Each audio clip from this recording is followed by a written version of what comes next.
Good evening, students. Welcome to the session. Have you revised what we have done in the last class? I hope you have revised by now. Also, have you solved the last question that I have given to you? Good evening, Ankita. Yes, have you solved the last question? What we were dealing in the last class was pertaining to the partnership firm. Yes, I need the answers first for that, and then I have uploaded also a question on the AMT. So we then start with that question, but first let's finish off the last question that we were discussing. Okay, let me just share the module to you so that we can start.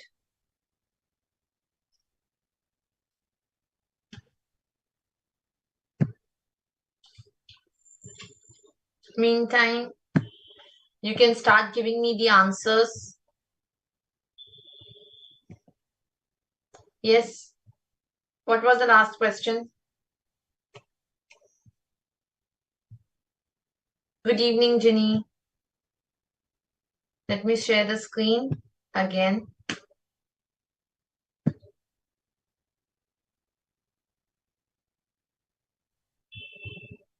Yes.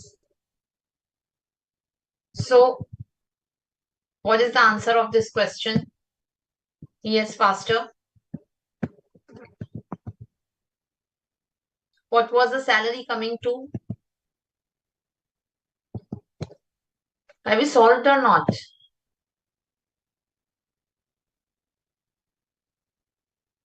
Yes, please.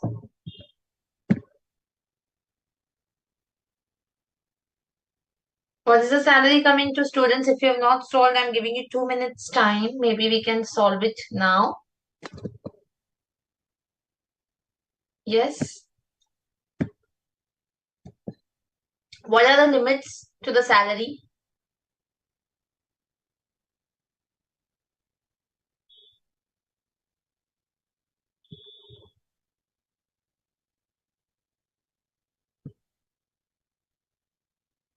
No problem, Ginny. We can solve it to now at this moment. So anybody else who has solved this question?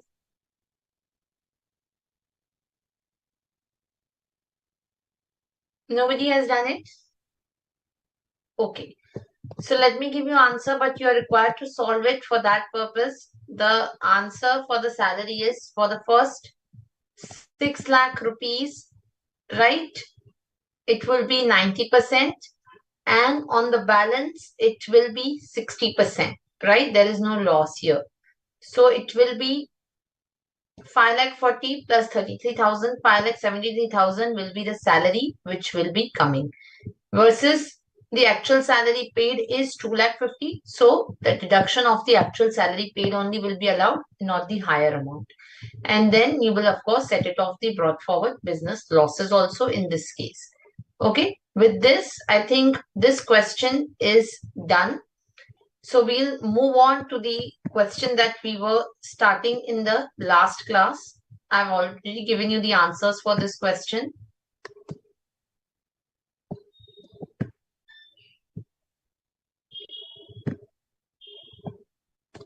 Okay, so let's start with the next question. Mr. Roy was engaged in the business of cold storage and he has earned the net profit of 105 lakh. The following particulars are given in relation to his business. He has incurred the capital expense of 190 lakh. He has capitalized the amount in the books of accounts as on 1st April 2024. The cost of the land is 120 lakhs. During the previous year, he has incurred the capex of 45 lakh. The profits from the cold storage are as under. During the previous year, he has also earned some salary of 20 lakhs for managing the cold storage, and he has contributed to LIC tax saving FD of 1 lakh. He has paid the medical premium for his wife 20, and he has also a self-occupied property on which he has the interest on loan of rupees 3 lakh. So let's start with the first stuff, which is the capital expenditure of 190 lakhs, which is in respect of food grains, sugar, and edible oil. So what did I tell you? Which of the three businesses will qualify for 3580?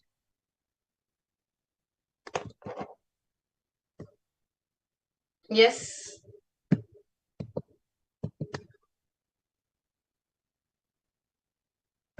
Which of the three business will qualify for 3580, students?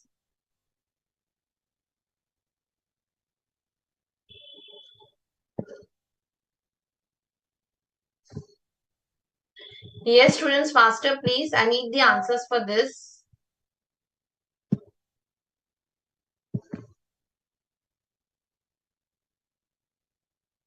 There we have the three business, food grains, sugar. So which of the three business will qualify for 3580? Yes, faster. Are you talking about of this question? Yes. Um, We had started this question in the last class, and I told you that I'll be uploading it on the portal. You were required to go through 3580, right? We did yes, not discuss this. Yeah. But portal पे ये मिला नहीं था actually, इसीलिए मैंने पूछा. No, it is already uploaded on portal. Okay, but which of the provisions or the which of the businesses will qualify for 3580? Food grain and sugar. Correct. Food grain and sugar, because storage of agricultural produce is eligible for 3580. So food grains and sugar will qualify for 3580, right? So we'll start with the net profit calculation for 3580. Okay. First, we'll calculate the deduction which is allowable under 3580, and then we'll proceed further, right? So what is the net profit for food grain and sugar, which is coming to? What is the net profit given over here?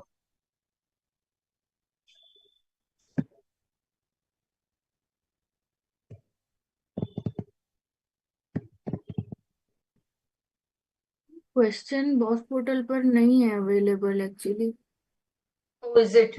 I have already uploaded, but on the portal, I think you can just email them, or maybe wait for some time. It might get reflected. We'll start with this. First is the net profit for the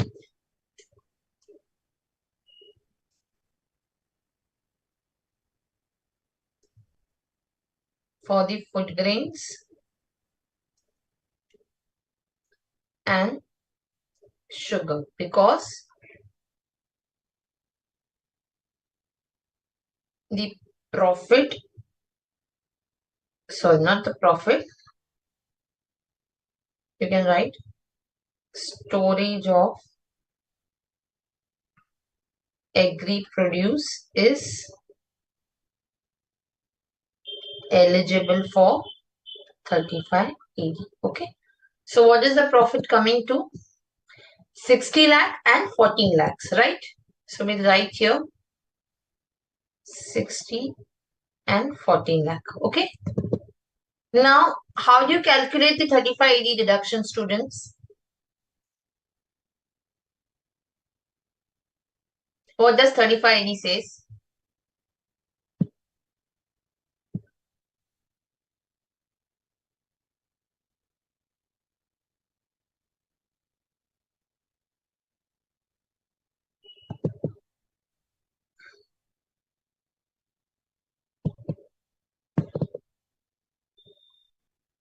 Yes, Prashant. What does then 3580 say? Sugar and food grain is the right answer, but what does 3580 says? What is the eligible deduction under 3580, students?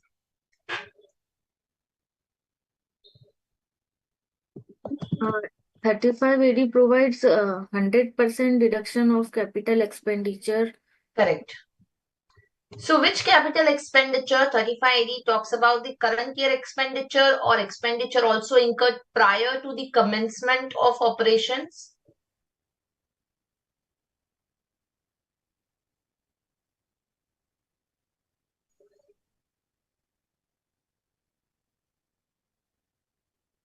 Sorry, ma'am. Can you explain? Ask again. So my question is, which capital expenditure is allowed? Only the current year capital expenditure or even the expenditure prior to the commencement of operations?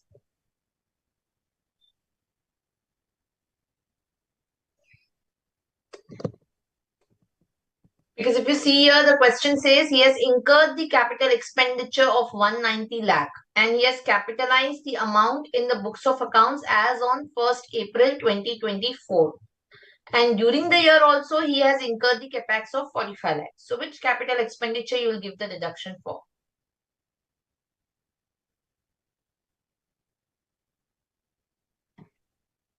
Ma'am, current year?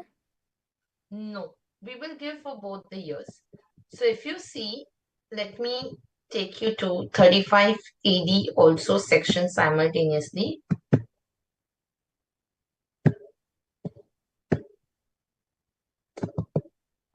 Yeah. So an assessee shall, if he opts, be allowed a deduction in respect of the whole of any expenditure of capital nature incurred wholly and exclusively for the purposes of any specified business. Right? So any capital expenditure which is incurred for wholly and exclusively for the specified business carried on by him during the previous year in which such expenditure is incurred by him. So meaning you will get the current year expenditure with respect to any capital expenditure that you have incurred during the year, right? Further, it says, provided that the expenditure incurred wholly and exclusively for the purpose of any specified business shall be allowed as deduction during the previous year in which he commences the operation of his specified business. So any capital expenditure incurred, or even it says the revenue or capital, it doesn't say the capital only, it says the expenditure incurred. It doesn't say only the capital expenditure. In the first line, if you see, it specifically talks about the capital expenditure incurred. Right? Here it says, provided that the expenditure incurred, which can be revenue or capex, wholly and exclusively for the purpose of any specified business, shall be allowed as deduction in the previous year in which you commence the operation of specified business, meaning prior to the commencement of business also, if you have incurred any capex or revenue expenditure, that will also be allowed to you as deduction under 35 AD after the commencement of the business. If the expenditure is incurred prior to the commencement of its operations and the amount is capitalized in the books of accounts of the assessee as on the date of commencement of operations. Are we clear? So both the expenditures will be allowed. So meaning I will get here the deduction of the prior to the commencement of business, whatever expenditure has been incurred, plus the expenditure incurred after the commencement of the business. Are we clear about this or not? Yes, ma'am. Yes. This was taught to you, right? Yes or no? Yeah. Yes, ma'am. So don't have to forget about these points. Okay. Now there is two exceptions which are not allowed when you claim the capital expenditure. Can anyone tell me what are those two expenditure?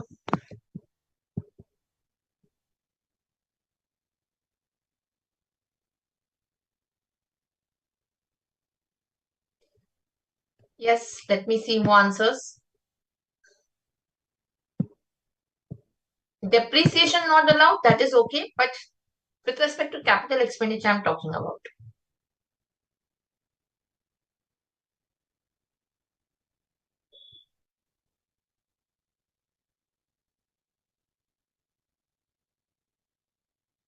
Ma'am, if the expenditure paid in cash, which the limit of which is 10,000 यानी 10,000 से ज्यादा अगर cash में पे किया तो वो dish allow होगा. Correct, that is fine. That is also there, but there is one nature of expenditure that I'm answer looking for. And capital expenditure done on land, purchase, acquisition of land. Very good, very good, very good. Yes. So capital expenditure on the land, right? So when you incur a capital expenditure on land, is it allowed? The answer is no. Isn't it? So therefore, in that particular case, you will reduce the cost of land. Isn't it? You will reduce the cost of land under 35 AD capital expenditure, because that is something which is not allowed as the deduction. Are we getting this particular point? So capital expenditure which is incurred specifically on land is not allowed under 35 AD. Right? This must have been taught to you. So any expenditure on the acquisition of land, there is one more asset on which this capital expenditure is not allowed. Do you remember that?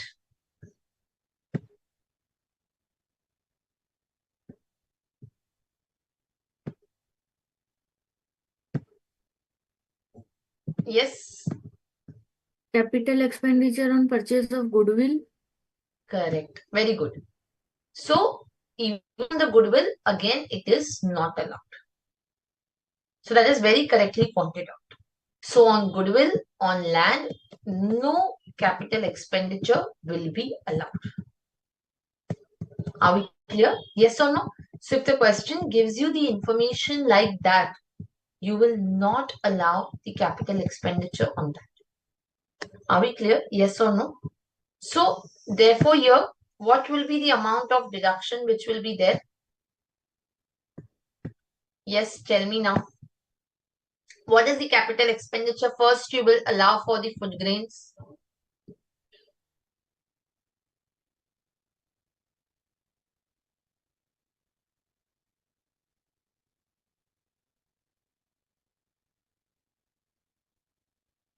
Ma'am, 70. Which is 80 minus 50 and 20. Is that correct? Yes or no? How 70?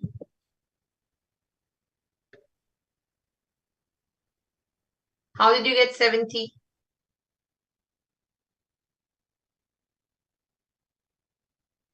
Ma'am, I think I deduct like that 190 lakh rupees minus cost of land 120. Okay.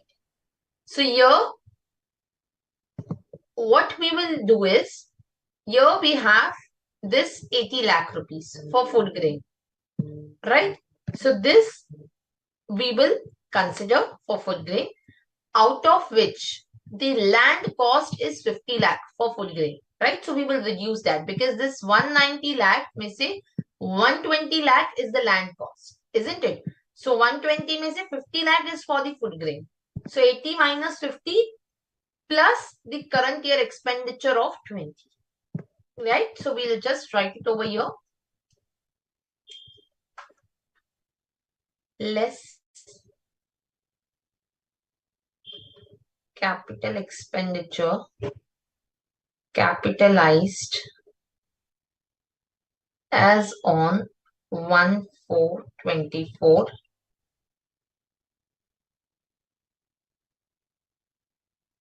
excluding the cost of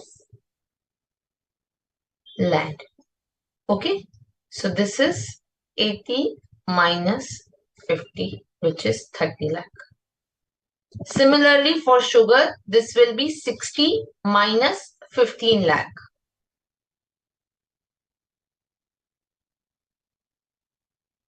This comes to 45 lakh. Less capital expenditure incurred during the previous year 24-25. For how much it is? This is 20 lakh and 15 lakh.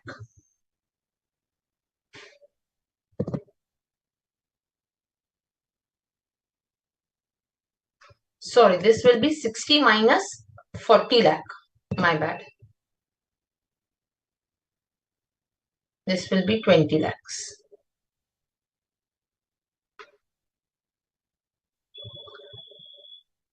So what will be the income? Please calculate for me.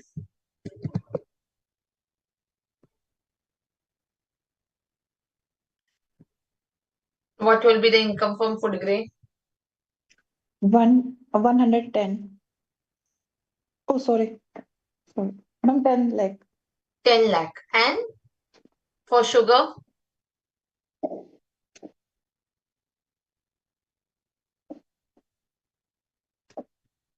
Ma'am, minus 21 lakh. Close. Yes, correct. So 10 lakh and minus 21 lakh. Okay. So let's write down over here.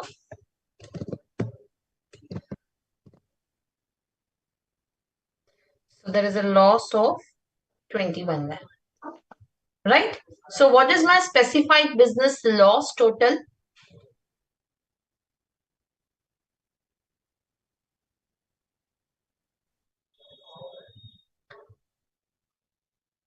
$11 lakh, isn't it? Yes or no? All of you are getting this answer, Yes, ma'am. correct? Okay. Now we'll move to the rest of the sum. Now the profits from the edible oil, we will take that, right? So profit from the edible oil is 31 lakh.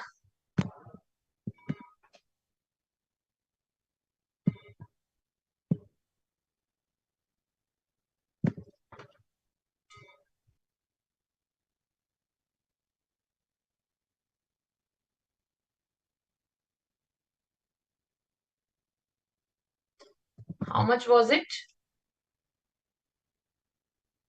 31 lakhs.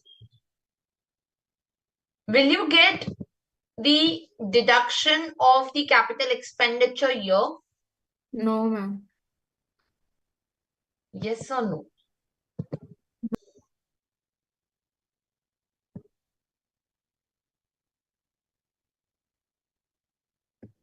You can just write here on the purchase of land and building. So how much will be the depreciation for edible oil?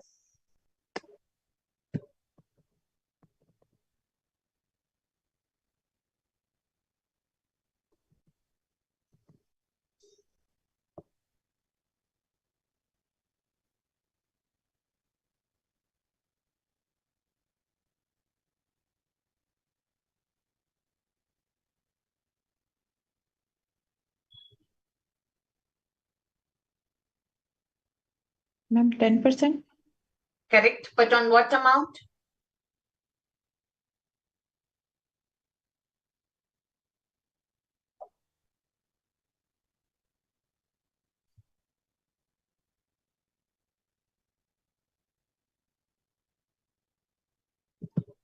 $50 lakh 50 lakh? plus. Yes. Anybody else has different answer?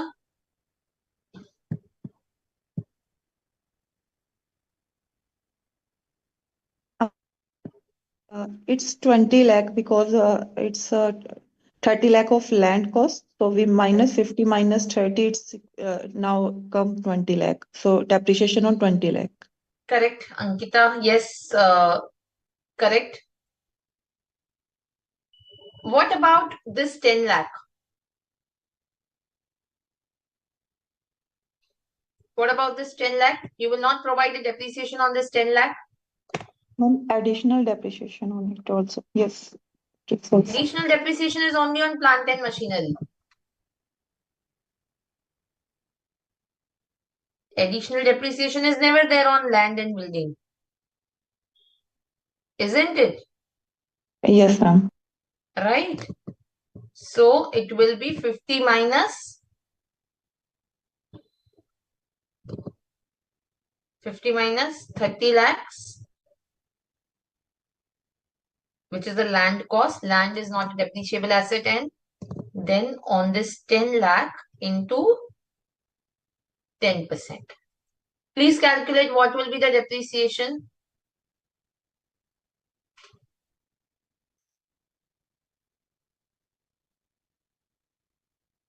Ma'am, 3 lakh. Yes. So this 3 lakh I will reduce. So 31 minus 3, right? Now, he has also earned some salary of 20 lakh for managing the cold storage. What about the salary?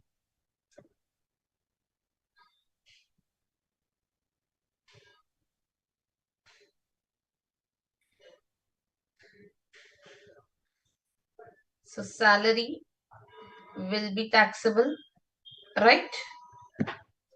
How much will be the salary which will be taxed? Yes, students. Can you show the question again? Yes, this is the question. How much is the salary which will be taxable? And what will be the computation of the salary?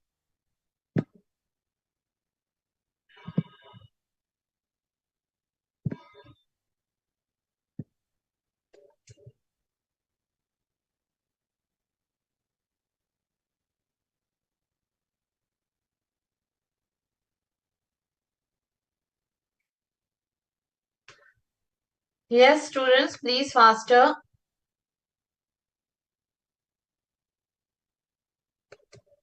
Is it so difficult question? Ma'am, 20 lakh. Correct, Mitali, 20 lakh. Yes, Ankita, right. So my salary would be 20 lakh less standard deduction. Do not forget that. So this will be 19.50 lakh. Isn't it? Yes Yes, or ma'am. no? Yes, ma'am. Yeah, okay. Is this clear to all of you? Is this a difficult question at this moment? No, right? No. No, ma'am. Okay, it's just that you need a revision. Okay. So let's proceed further. He also has a self-occupied property which he has purchased through a loan from the bank. The interest on loan is 3 lakh. What will be the effect of this?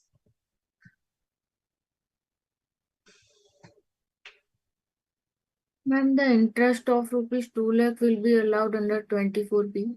Correct. So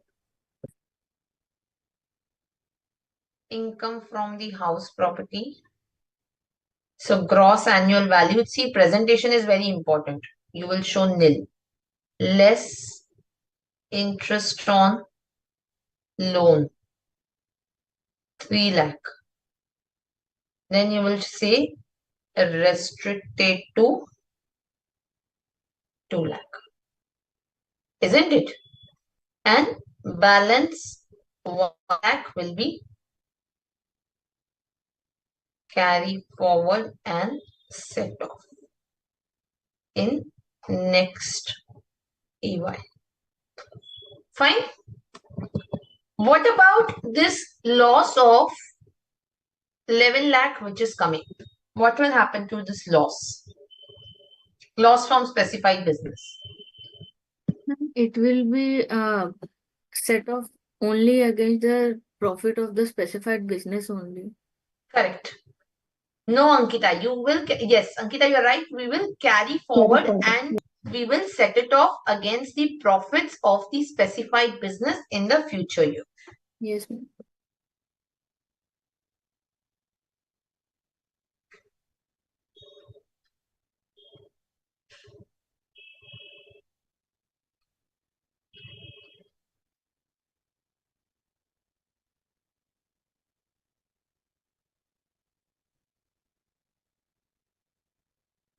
Okay.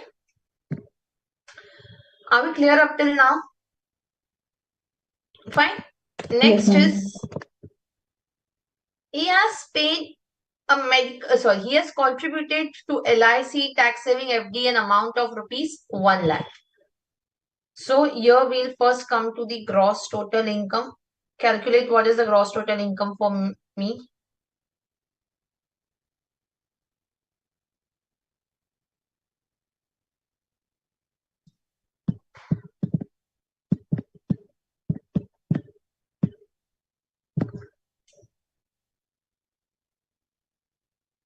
Ma'am, 45 lakh, 45.5 lakh. So 1 lakh I've taken. He has also paid medical premium for his wife, 20,000. What will be the effect for this? Will you get ATD for this? Yes, ma'am, but up to 15,000. Up to 15,000? Yes. Yes, How much ma'am. is the deduction for ATD? And he will get 20,000 entire. Correct. Yes. Will not get only up to 15,000 full amount because the limit is what? Yes, Ankita, right. What is the limit? Yes, 25,000. 25,000. 25,000. Yes, you're right.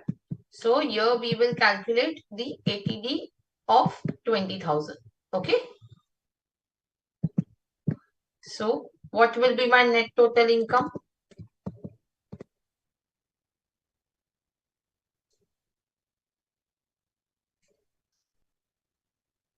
What is my total income?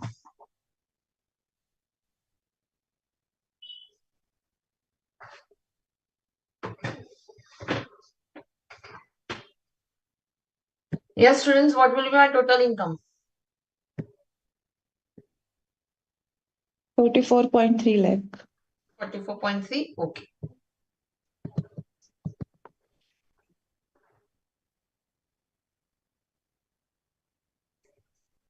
Now calculate the tax liability for me. Which provision you will go first?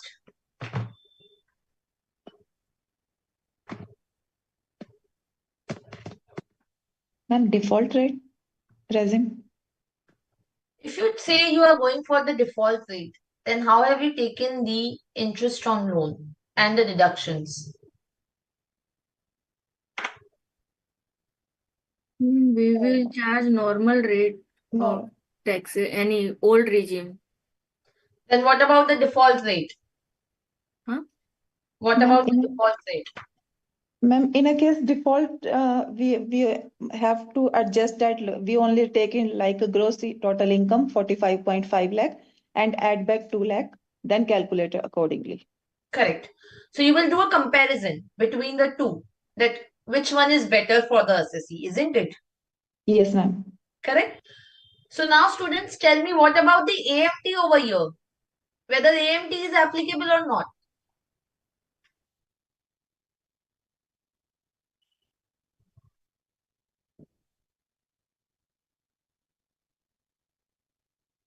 Yes, loss on IFHB should be avoided. Yes, Ankita, you're right. For the default regime. What about the AMT?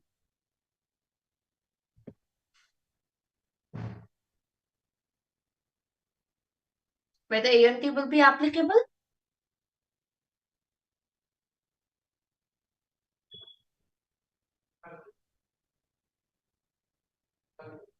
Yes. What did we discuss in the AMT class?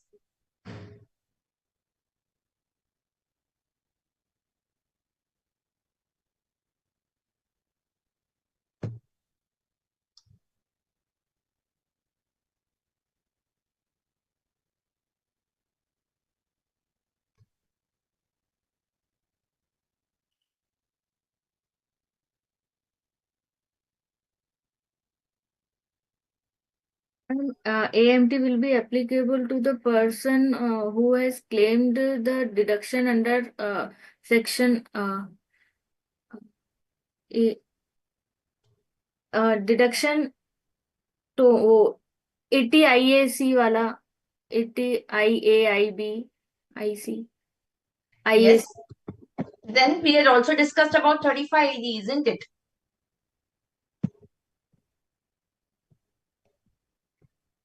So what did we discuss about the AMT? If you see here, we had discussed about that it also applies when you claim the deduction under 35 AD, isn't it? Yes, ma'am. Yes, ma'am. Right? Yes, So ma'am. even AMT will be applicable. But what about whether AMT is applicable when you go for 115 BAC regime?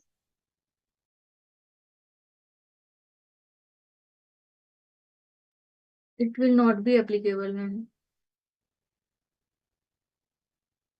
Yes, not applicable? I think applicable. No. So when you go for 115 BAC regime, it will not be applicable. Are you getting this? Ma'am आप आपके expression confuse करते See, that's how the exam will be, yeah? Yes ma'am In exam, you will not have any expression, nothing. You'll have to just apply your mind and the time is ticking, right? Yes ma'am So when you go for, see here, this question is trickier for this aspect only.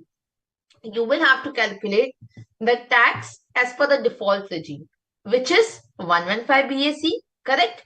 In that case, you will ignore the interest on housing loan. You will ignore the ATC, ATD, right? Or any other deductions, which is even 35 AD. Under 115 BAC, you will not even get 35 AD students. Are you getting that point? Yes, So, ma'am. 115 BAC, you have to ignore all the deductions other than the normal depreciation, which is allowed, and the standard deduction, which will still be allowed. But other than that, you have to ignore everything. So, therefore, you will have to first calculate as per 115 BAC, in which case the AMT will not apply. Then you have to calculate as per the normal tax provisions, and then you will also apply the AMT. So you will have to make a 3 set of computation. Now first you will compare that whether the tax under the normal provision is lesser than 18.5% of adjusted total income. If that be the case, you will have to make a comparison between the AMT versus 115 BAC tax liability. Are you getting this point? Yes or no? So first here we are calculating as per the normal tax provision. Let me know what will be the slab which will be applicable and what is the final tax liability along with any surcharge or cess which is applicable. So here I am saying the tax as per normal tax provision, which is the old tax regime. So what will be my tax liability here? Calculate along with the cess, give me the final answer. Giving you 2 minutes time.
Yes, what is the normal tax coming to?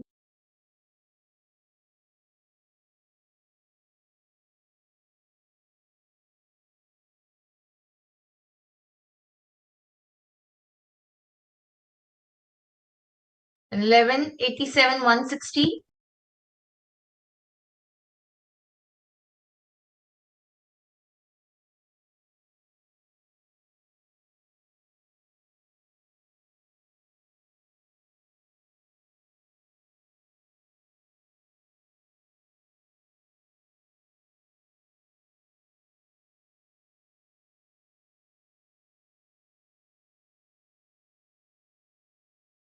Yes, all of you are getting this answer. 1187,160.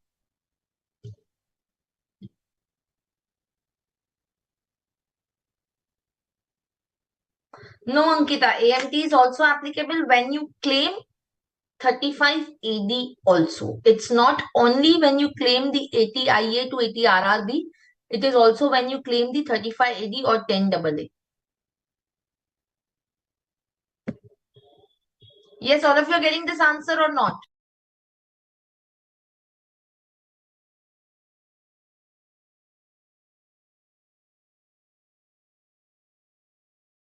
Ginny, you are getting different answer. 563160.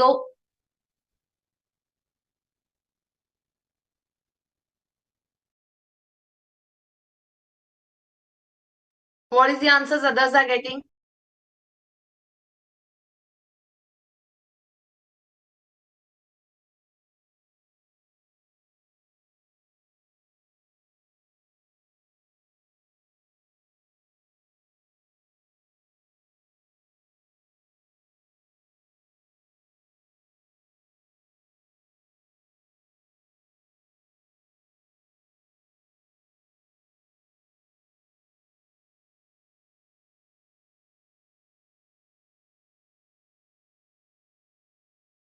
This is what is the answer that I have written over here. Let me see what the tax liability. 1187,160 is the right answer. Yes. So it should be 1187,160. Yes or no? All of you have got 1187,160. That's the correct answer. 1187,160 is tax as per the old tax regime. Okay? Yes or no? Now let's calculate as per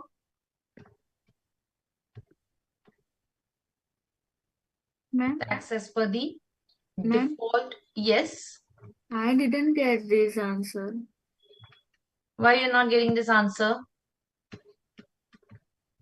Ma'am, we are applying for the individual, no? Correct. Yes, old tax regime 250 lakh, sorry, up to 250 lakh that we will apply, no? Yes. Yes, ma'am, I have applied the same. 1 second. Let me recalculate for you. Yes, ma'am, please. So let me open up the calculator. So it is. Yes, ma'am, I got Got my it? mistake. Yes, Okay. ma'am, yes, ma'am. Perfect. Perfect. Now tax computation as per 115 BAC.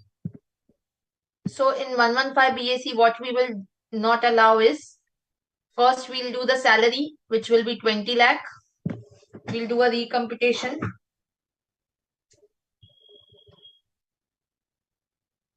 Whether standard deduction allowed under 115 BAC? Yes, ma'am. Yes, ma'am.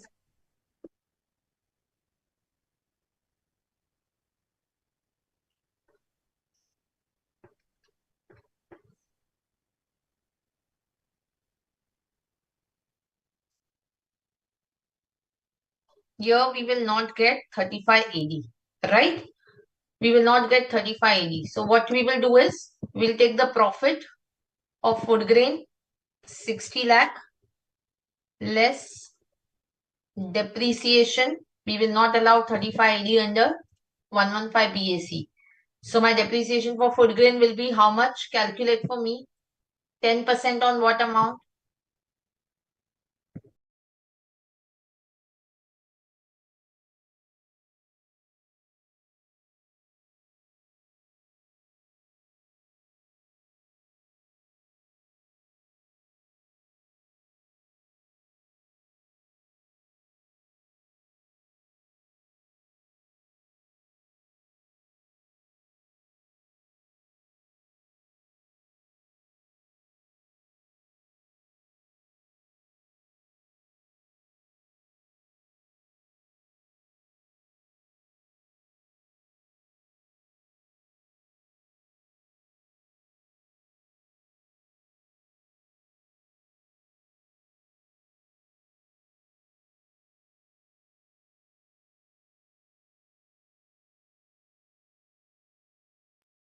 is 5 Yes. lakh coming. 5 lakh. Yes. So this will be 80 minus 50 50. minus 50 plus Correct. 20.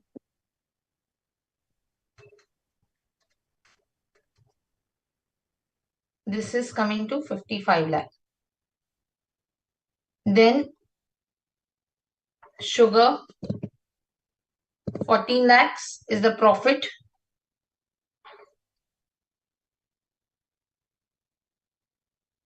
What is my depreciation?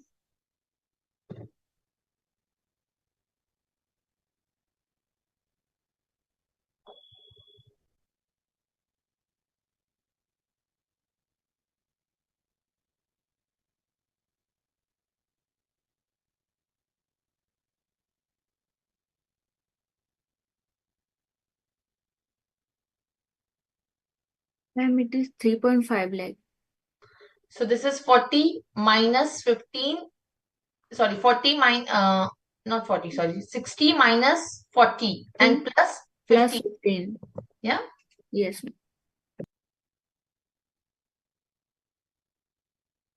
So this is 3.5 lakh.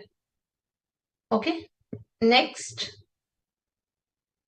for the edible oil, we'll take the same.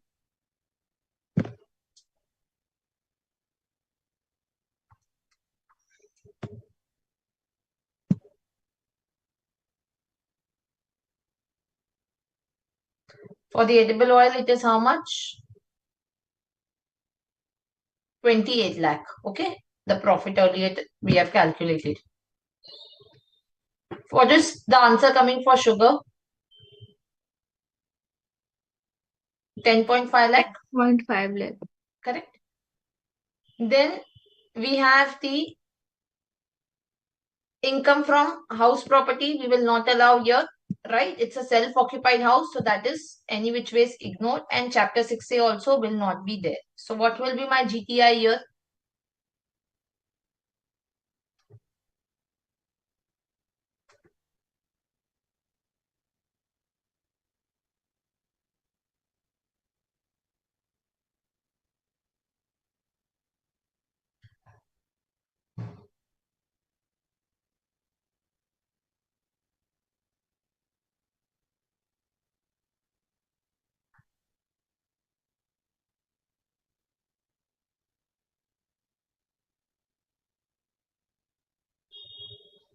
What is the GTI? 1 crore 13 lakh. Yes. 1.13 lakh. Yeah. Ma'am, 1.13. 1.3. Okay. What is the tax liability including surcharge and cess? Please calculate.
Let out property, yes, is eligible for deduction under new scheme, Ankita.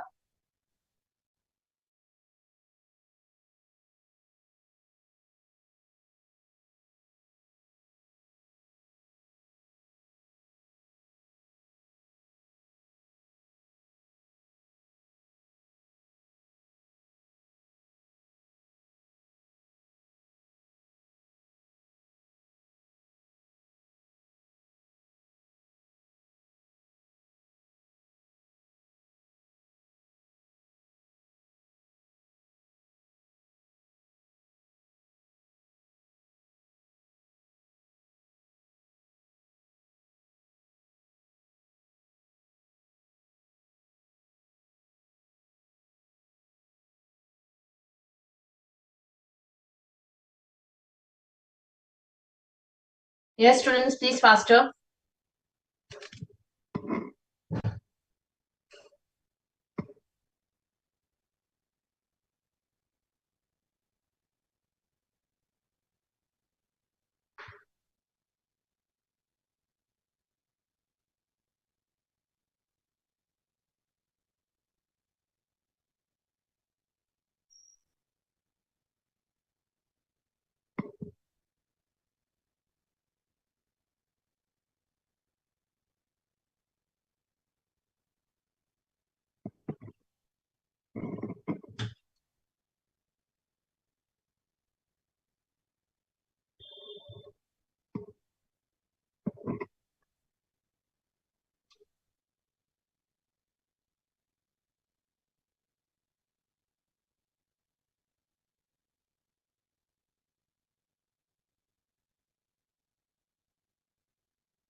Yes, students, what are you getting?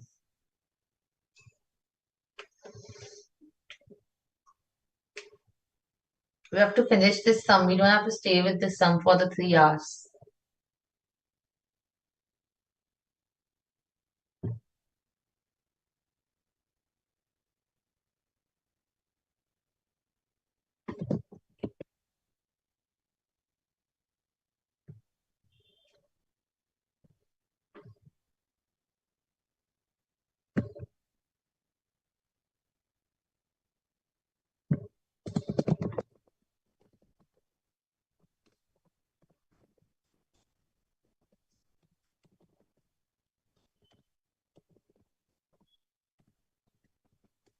Ma'am, is it right? How much? I've not seen.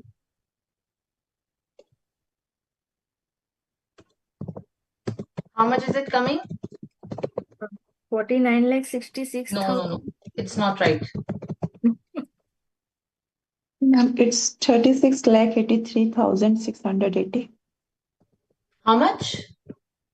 36,83,680. No.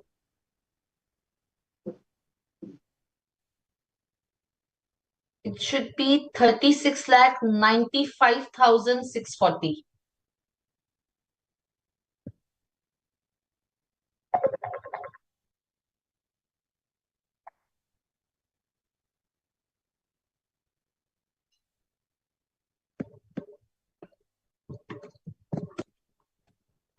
Ma'am जो surcharge है वो हम लोग पहले सिर्फ उस पे लगाएंगे या एजुकेशन सेल्स पे भी लगेगा surcharge?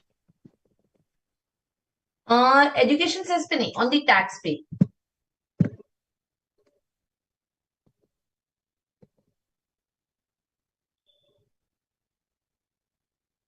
It should be 36,95,000. Are you getting this? No, ma'am, it's 36,83,000. 95,640. No. And my also coming 36 lakh 83,680. 30. So how much is the surcharge you have applied? 15% on 30 lakh 80,000. How come 30,80,000 you are getting? It should be Ma'am, the new tax regime now correct. That is fine. up to 7 lakh. Okay, yeah, it's my mistake. Yeah. It's my mistake. Yeah, so your answer is correct. Yes. How much is it? 36 lakh? 83,680. Yes, you are right. Okay, perfect. Now, will you make comparison of this and the 1187 we have got here? So this I will put it as A and this I will put it as B. Okay. So first we will have to calculate for A, we have to calculate even the AMT. Okay. So now we will calculate the AMT. So AMT starts with adjusted net total income, right? So first I will start with net total income. which is 44.3 lakh. I will add back here deduction under section 35 AD, right? Minus the notional depreciation under section 32. What is my deduction under 35 AD? My deduction under 35 AD is these two amounts, right? Which is 50 lakh plus 35 lakh, right? 85 lakh is the deduction under 35 AD, correct? Yes or no? Yes, ma'am. Yes. So 85 lakh we will add back. On that, you will calculate a notional depreciation. What will be the percentage of depreciation? 10%. Yes, 10%. Why? Because this is a building, Yes, ma'am. right? So this is a building. So we will calculate the depreciation at the rate of 10% on 85 lakh. That will give us the adjusted total income. So how much is the depreciation coming to? 8.5. 8.5, correct?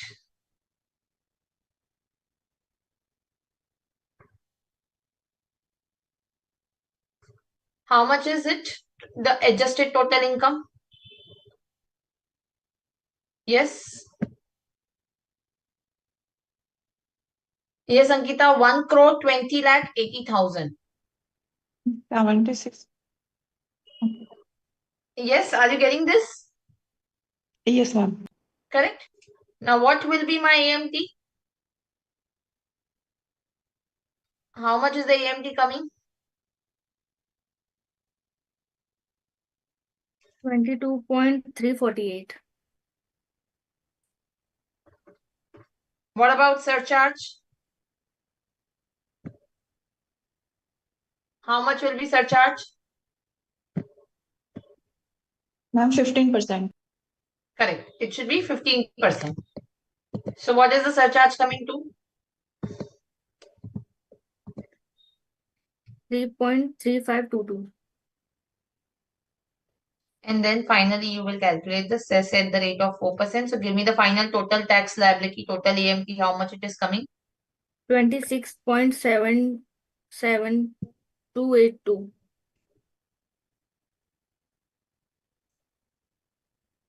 Right? Now, you will make a comparison of first A and C, right? Ma'am, Whether it is, yes, it is 26.7282. okay. So whether A is less than 18.5% of the adjusted total income, yes, so the AMT will apply, right?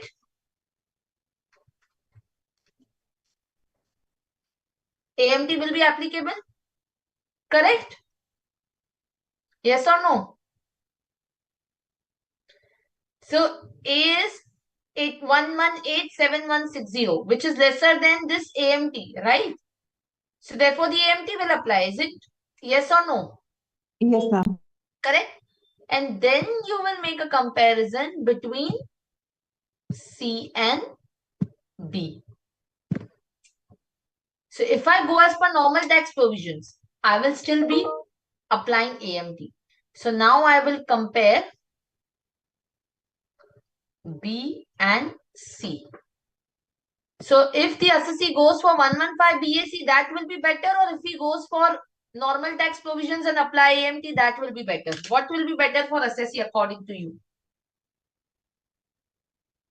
But in this, one point is also that now we also get deduction in future also.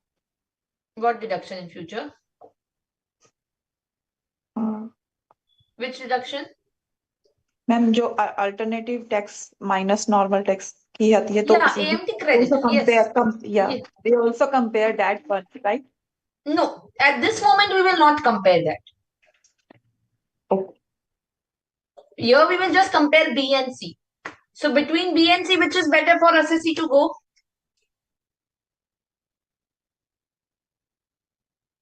Yes. What is better for assessee? Whether the assessee should go for default or should it go for the normal tax? AMT, ma'am. Correct. AMT. So basically the normal tax provision. Yes, right, Ankita. So therefore, we suggest assessee to opt out of section 115 BAC. But once he opts out in this year, can he go back in the next year? Yes. Can he elect every year which regime he wants to select?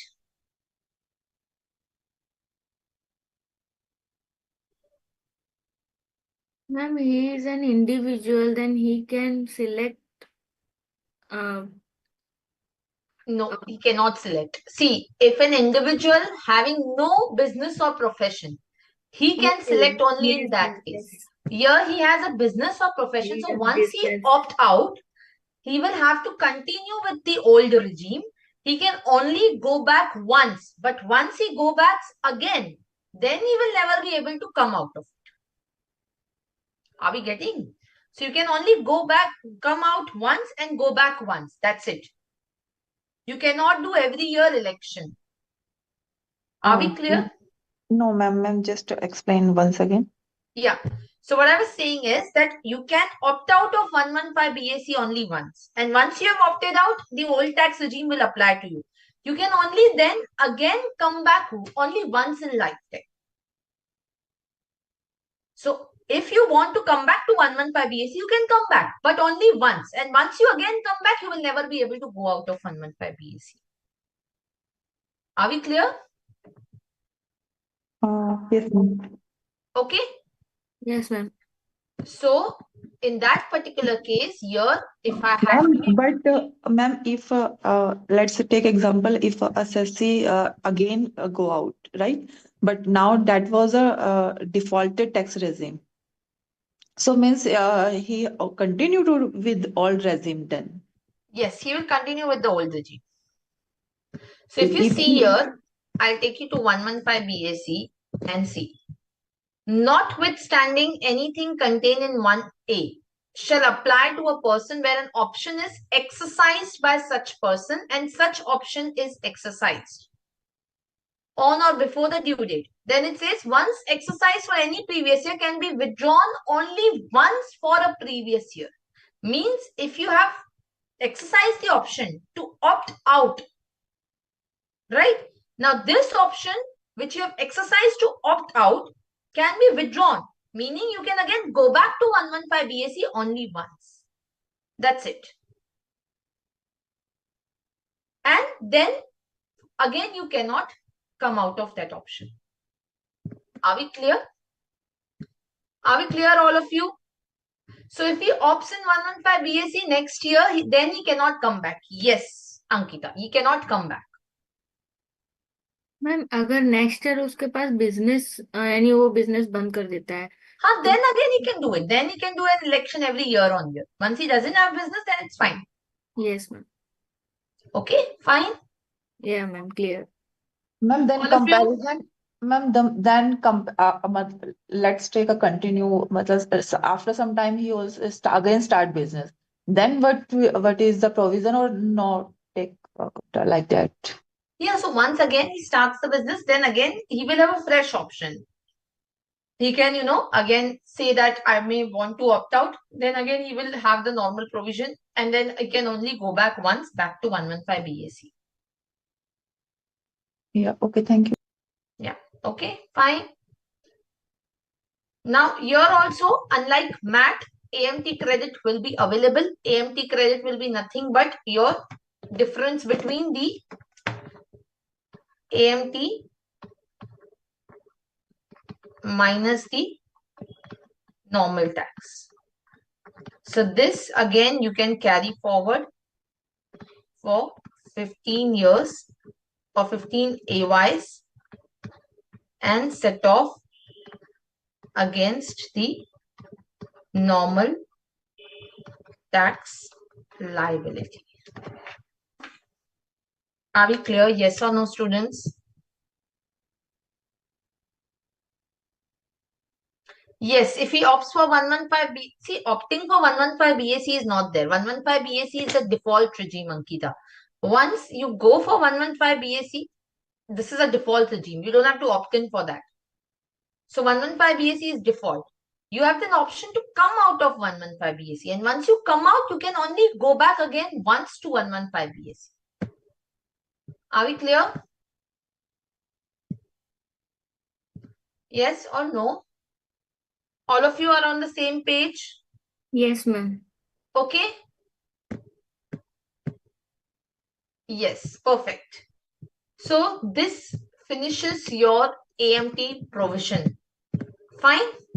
If you have any questions, I will be happy to address. But see, students, I will request you to please revise, because see, what is happening is you are already done with these classes, isn't it? So you're already done with these kind of classes where you would have discussed the questions on that. Have you done or not? Yes. What, ma'am? You have already done the classes on PGBP and all of that, right? Isn't it? And Yes. you solved the questions on these kind of questions on 35 AD and all of that? Yes? Not entire, ma'am. Not in entirety? Okay. So what I will request you is, see, you can, go through your module. There are multiple questions in that. You can choose to go through the past exam papers.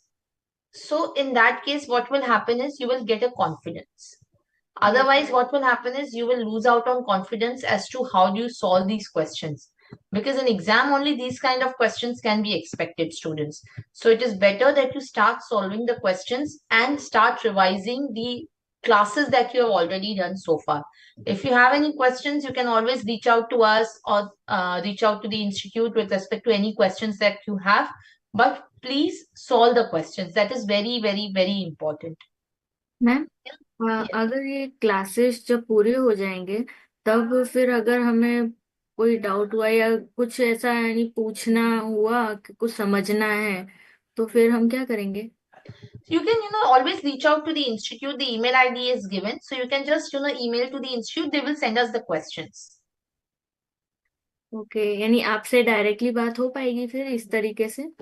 See, you can only come through the institute's mode. You can just write an email to them, and there are faculties already in the BOS. They would answer, and or in case you have to reach out to us, they will reach out to us, and you can get the answers of all the questions that you have.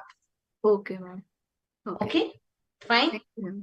Thank Yeah. You. Now, one last provision that we would take up before we go on to the break is the partnership firm's losses. I will close this file. Yeah.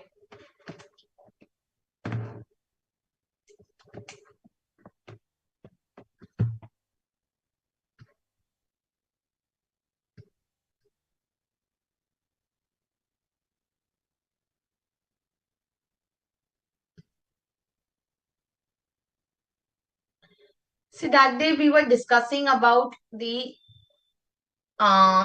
partnership firm, right?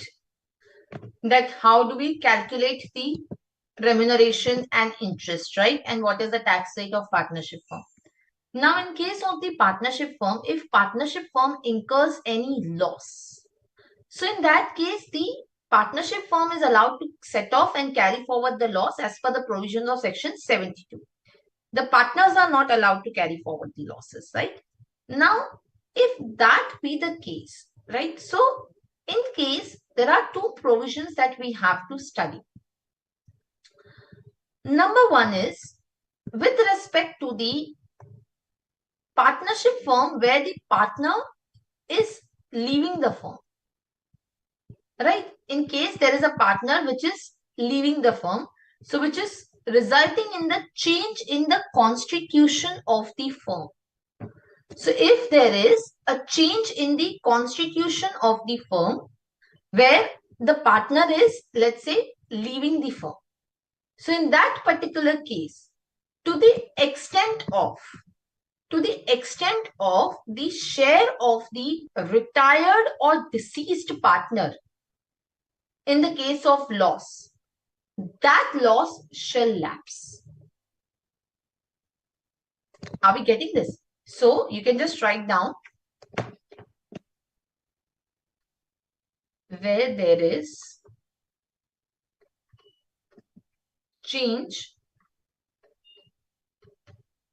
in the constitution of the firm. Where there is change in the constitution of the firm due to the retirement or death of partner.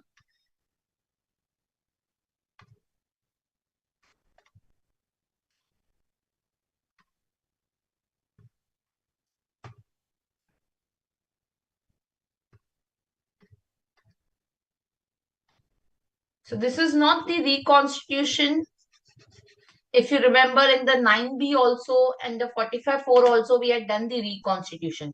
But that included the reconstitution due to admission of partner, due to change in the profit sharing ratio. Here, it's only about the retirement or death of partner. Right? So here, if there is change in the constitution of firm due to the retirement or death of partner, then the loss of the retired or the deceased partner will not be carried forward.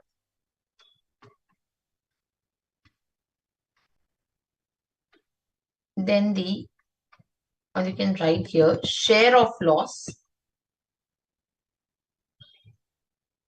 Then the share of loss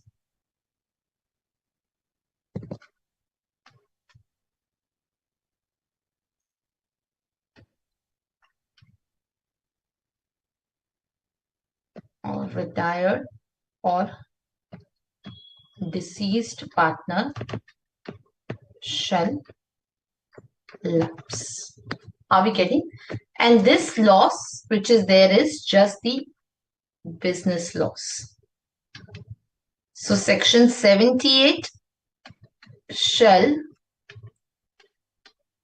not apply to the unabsorbed depreciation. It will not apply to unabsorbed depreciation. This will only apply to the business loss. Are we clear about this? Yes or no? So let's say, for example, ABC is a partnership firm having the three partners A, B, and C. Let's say they have a loss of 3 lakh. Let's say there is an ABC partnership firm having the loss of rupees 3 lakh. And let's say they have the unabsorbed depreciation of, let's say, rupees 1.5 lakh. Now, let's say the Mr. C is retired from the firm. So the firm can carry forward, let's say C retires, the firm can carry forward and set off only rupees 2 lakh. So if they are partners in the equal profit sharing ratio, let's say the PSR is 1:1:1, right? So the 1 lakh share of Mr. C will lapse. The UAD of entire 1.5 lakh can be carried forward. So UAD of rupees 1.5 lakh can be carried forward and set off. Are we clear? Yes or no? Yes, ma'am. Okay. So in case there is the change in the constitution of firm which results in the lapse of the loss. Change in constitution for section 78 means what? Death or retirement of partner. It does not include the admission of a new partner or change in the profit sharing ratio. Are we clear about this point? So here you can write down, does not include change in constitution due to admission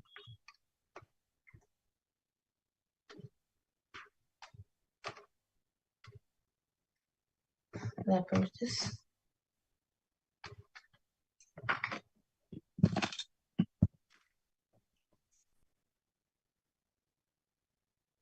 One second. I think there was some problem.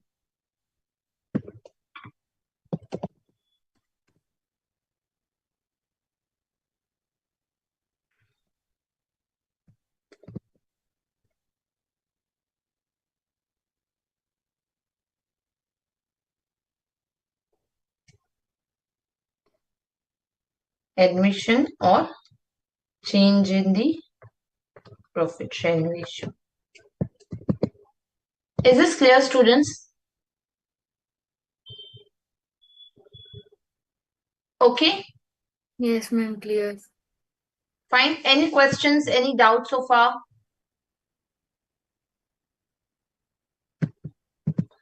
Okay. Now, let us understand few more points, which are, basically the theory points in relation to the partnership firm. And let me just recap all the provisions that we have done so far, which are specific to the partnership firm, right? Now, with respect to the liability of the partners, if you remember, I had told you about the liability of directors also. What was the liability of directors in case the company does not pay the taxes? What is the liability of directors?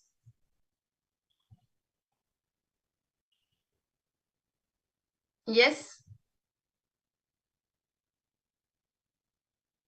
What is the liability of directors?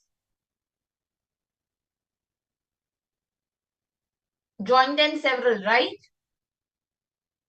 We discussed that day that the liability of the directors is there in case the company does not pay the taxes, right? Unless the director proves that the non-recovery is not attributable to his negligence. Isn't it? Yes or Yes, no? ma'am. Yes, ma'am. Yes. Yeah. So similarly, in case of the partnership firm also, where any tax penalty or any other sum is payable by the firm, then every partner of the firm shall be jointly and severally liable along with the firm in respect of that sum. Yes. So basically, every partner, including if the partner has died, then the legal representative will be liable.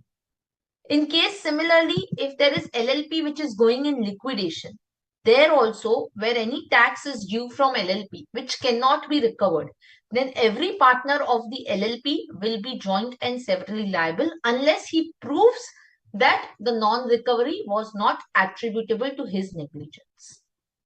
Are we clear? So it's very similar provision with respect to the company. In company's case, the directors are liable. In this case, the partners will be liable.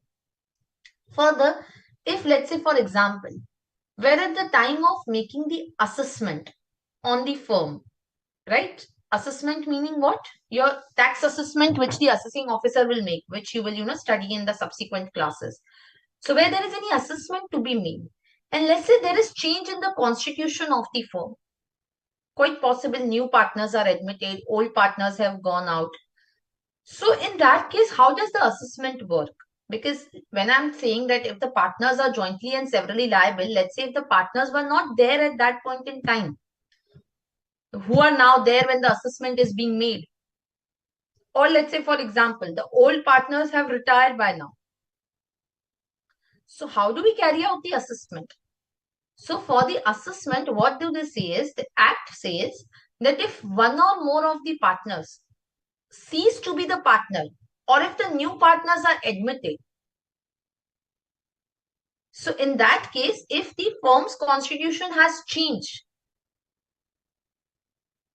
then in that particular case, the assessment which will be there will be on the firm which is as on today.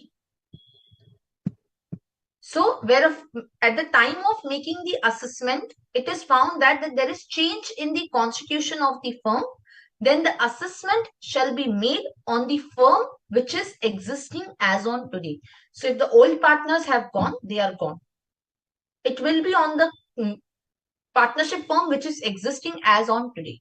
How it is existing as on today, on that partnership firm we'll make the assessment. Are we clear? Yes or no? Yes, ma'am. In case the partnership firm is succeeded by another firm, let's say a new firm takes over the old firm. In CA firms, you see a lot of these things, yeah?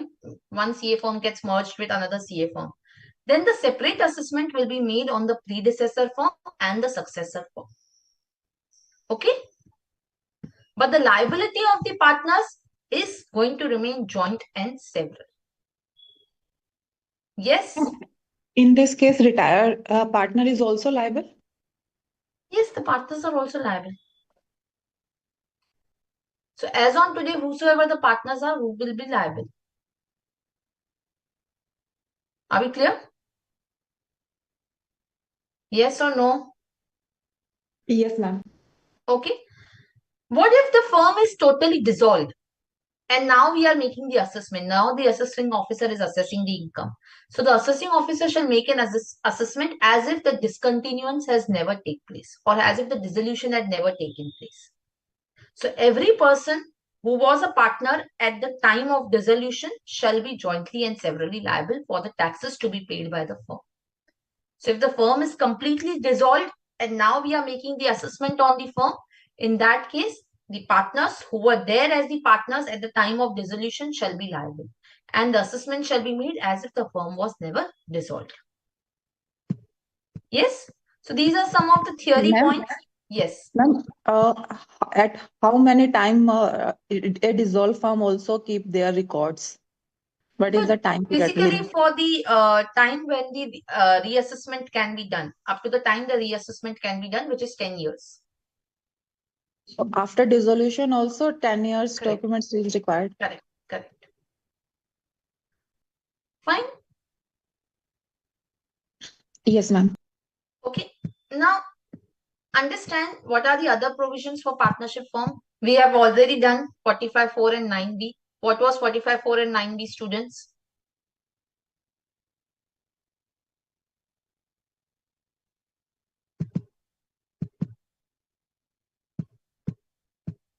What was 45.4 and 9B?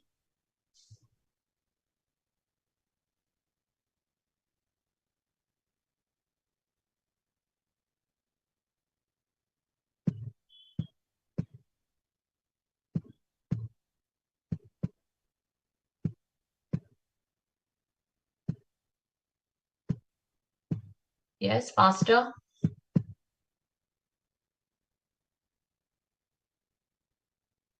What was 45.4 and 9B, students? Ma'am, in 9B, the partnership firm given the capital asset to the partner Correct. at the time of revaluation, Reconstitution reconstitution. or dissolution. Okay 45 4 में dissolution नहीं है, only Correct. Constitution है. Correct. Correct. Correct. Yes, Ankita, right. So basically, the 45.4 is on the reconstitution where the money or the capital asset is given to the partner. It is the income of the partner which is deemed to be the income of the firm. Under 9B, it is on the dissolution and reconstitution when the asset or the stock in trade is given to the partner, right? So under 9B, it can be taxable under PGBP if the stock in trade is given. It can be taxable under the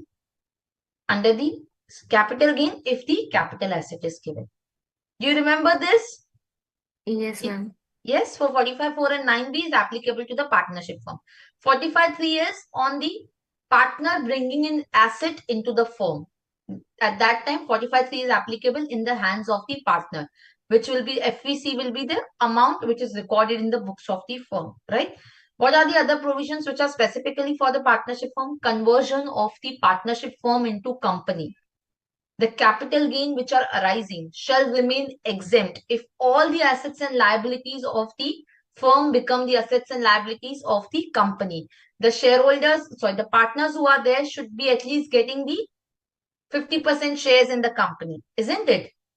And no other consideration should be paid to them, right? So in that case, the capital gain shall remain as exempt. And next provision is the conversion of company into LLP. So for that also, if you remember, there's a turnover requirement of 60 lakh. There is an asset requirement of 5 crores. that the total asset should be less than this in the last 3 years. So in that case, the capital gain will remain exempt. Do you remember this or not? Yes? Yes, ma'am. Vaguely you remember. It's not necessarily you may remember all, but at least you know that we have done these provisions. Isn't it? Yes, ma'am. Yeah. Can you please यानी जो legal words हैं, यानी 48(3) जो section था, 48(3), यानी उसका casual word में यानी बोल सकते हैं, बट लीगल वर्ड में आप एक बार बता सकते हैं, अगर उसको जैसे कि आप पूछो कि यानी 48(3) क्या है, तो हमें क्या बोलना चाहिए ऐसा? Yeah. So 48.3 is basically the deduction of the amount which has already been taxed under 45(4), because the liability was preponed at the earlier point in time. Are we clear? Yes ma'am. Okay. So with this, the partnership firm assessment gets over.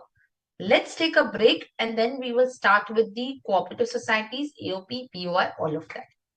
Fine. So let's Yes, take a ma'am. small break of 10-15 minutes. Yeah.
start with the taxation of AOP and BOI.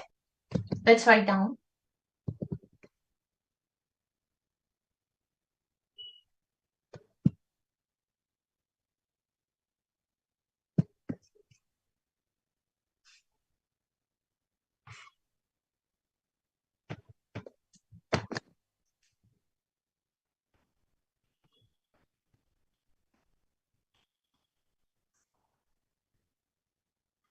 What is the difference between AOP and BOI, students?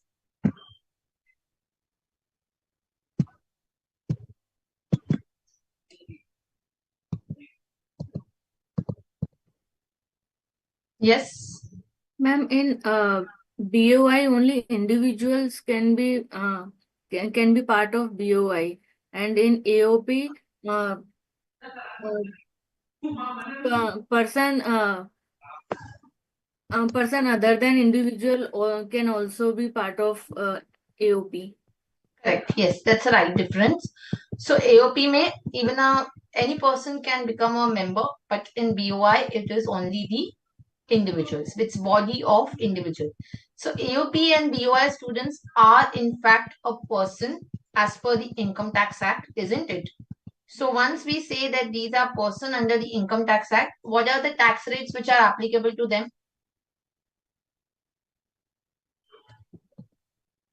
What is Ma'am, the tax rate which is applicable to AOP BOI? normal tax rate will be applicable. What is normal one? Uh, Yes, what is the normal? 30%. What it is the tax rate for AOP BOI? just like individuals. Correct. So AOP and BOI is basically where the owners or what do we say? The members are coming together with a specific objective to carry on the business. So that is basically they come together, and that's why we call them as association of persons and body of individuals, isn't it? So in the case of the AOP and BOI, the tax rates which are there are applicable to a resident. Sorry, as applicable to an individual, isn't it? So the same will be applicable to the AOP or BOI both, which is what are the two regimes which we have? 115 BAC, which is a default tax regime, and secondly, we have the normal tax regime, which is the old tax regime that we have, isn't it? So that will similarly be applicable in terms of the tax rate. Are we clear? So basically, you will identify when, let's say, for example, there are members who are coming together with a joint intention to earn the income with a common purpose. For example, there are these two companies which come together for a project, a joint venture. All of them are treated as AOP and BOI. And the tax rate which are applicable are going to be as per the slab rates. Okay, so just write down.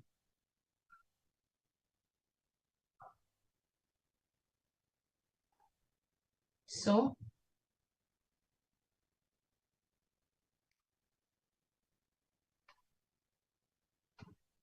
tax rate which will be slab rate as applicable to individual.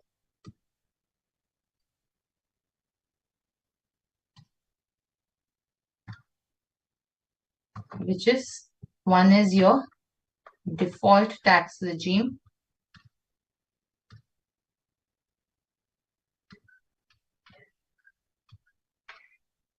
Under 115 BAC, and next one is the old tax regime. Yes, are we clear about this? Right? So the tax rates are going to be the same. What are the tax rates? I'm not going into that. You know already the slab rates which are applicable. What is here important is that these persons come together for a common purpose. The only exception is Section 26. So under Section 26, where the co-owners of the house property are coming together to own the house, they will not be assessed as AOP. They will be assessed individually. Section 26 of the Income Tax Act. You have done in IPCC, isn't it? What is Section 26 of Income Tax Act saying? Yes. What does 26 says? Property owned by the co-owners. So where the house property is owned by two or more owners, whether they are assessed as AOP, whether you will assess them as AOP or not. No, ma'am. No, right? You will assess them as the co-owners. In each owner's hand, you will assess the respective house property income. So, co-owners of the house property cannot be assessed as AOP. So, this is the exception. Section 26. Are we clear? Yes? Now, how does the computation of income happens for the AOP? That is what is more important for us to understand. So, the computation of the income in the case of AOP is dependent on two factors. What are these two factors? So, first you have to see whether the share of these members are known or not. So, if the share of the member is known,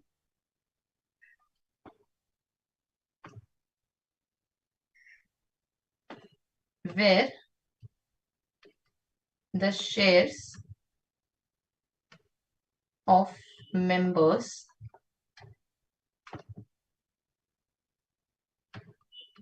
are known. What do we mean by where the shares of the members are known? What do we mean by that? They are predefined. Correct, yes.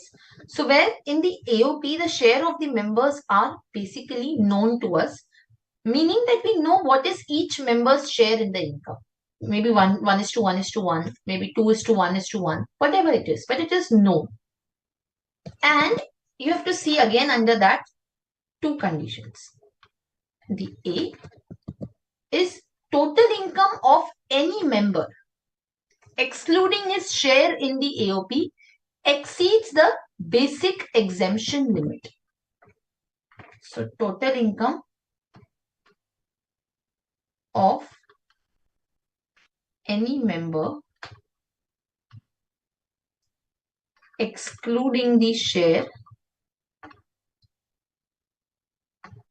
is greater than the basic exemption limit. What is the basic exemption limit?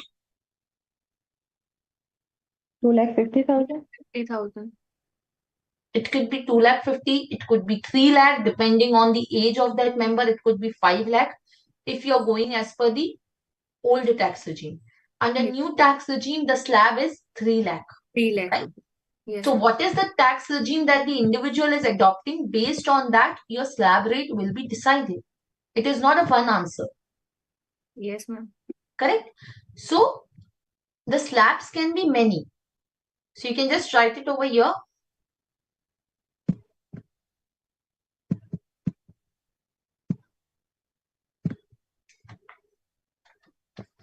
Rupees 3 lakh for section 115 BAC or rupees 2.5 lakh, 3 lakh or 5 lakh under old regime. Isn't it? So if the total income of any member is greater than basic exemption limit.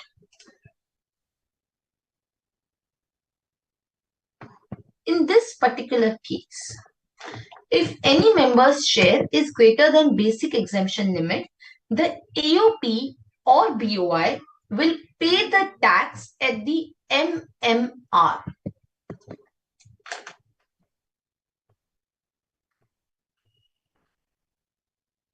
Tax at the rate of MMR. Are we getting it? Again, in that, you can just make two arrows first and then you can like this. If any member has tax rate greater than MMR if no member has tax rate greater than MMR.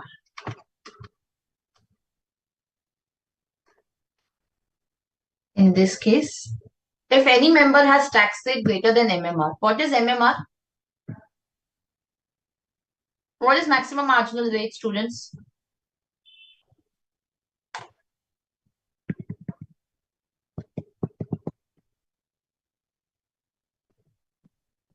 Yes, what is maximum marginal rate? 42.12. 42.12. But what is MMR?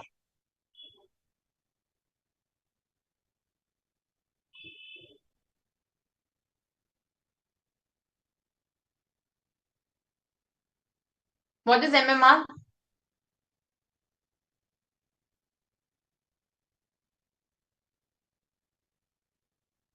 Percentage of maximum rate apply.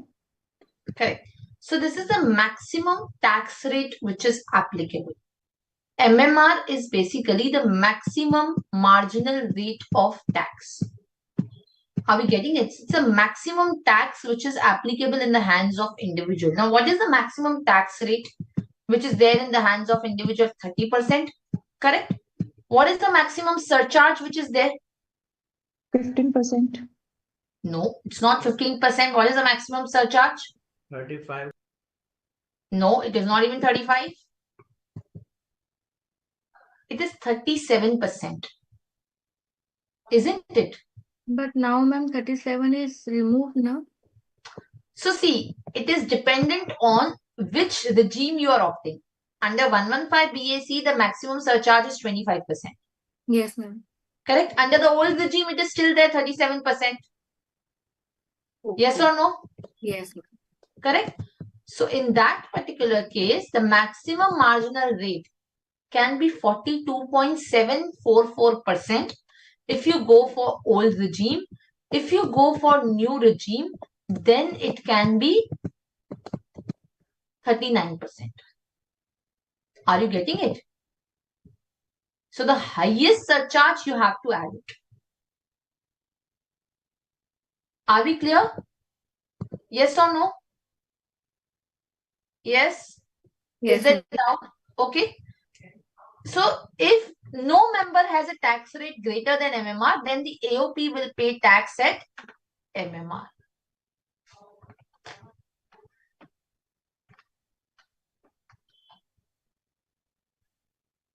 Correct? If any member has a tax rate greater than MMR. So meaning, for example, a foreign company is taxed at the rate of 40%. Isn't it? Foreign company is taxed at the rate of 40%, which is more than MMR. MMR is the highest rate applicable to the individual. The foreign company is taxed at 40%, isn't it? Now they have reduced to 35%, right? Foreign company is taxed at what rate? 35%, right? Yes or no? Yes, ma'am. Correct? Which is more than MMR. Yes? So if it is taxed at 35%, then in that particular case, for example, if the foreign company is a member, then it is taxed at a rate greater than MMR. Then portion of income, the portion of the income of AOP, which is attributable to that member,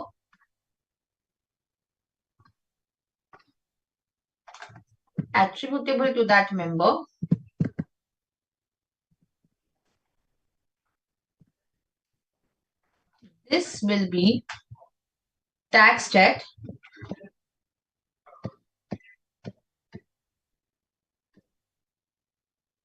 higher rate as applicable to that member. And the balance income which is there,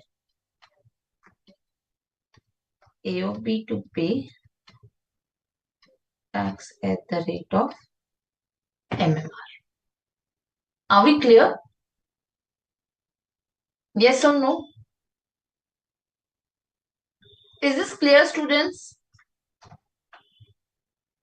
Ma'am, Yes. repeat once again. Yeah, I will repeat once again. So, where the shares of the members are known, are predetermined, and if any of the members' income is exceeding the basic exemption limit. Basic exemption limit you will decide based on the tax rate, tax slab which is applicable to you, whether you're going for default regime, whether you're going for optional regime. Then again you will check if any of the member has a tax rate greater than MMR. If the answer is no, the AOP has to pay tax at MMR. If the answer is yes, then the portion of the income which is attributable to that member, which is taxed at a rate higher than MMR. For example, if there's a foreign company which is a member, now the portion of that income which is particularly attributable to the share of that foreign company, let's say foreign company's share in the total income is 20%. So that 20% of income will be taxed at 40% plus surcharge plus cess. Balance income, balance 80% of income will be taxed at MMR. Now is it clear? Yes, ma'am. Okay. Now if total income of any member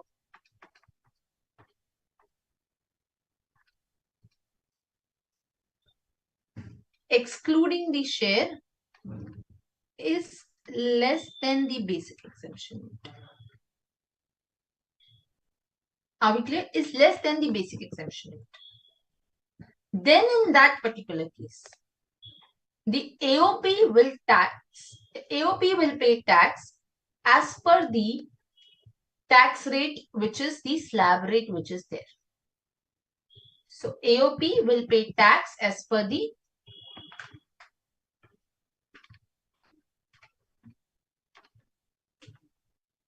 at slab rates. AOP to pay tax at the slab rate, which will be either section 115 BAC or the old regime. Clear? This first part is clear?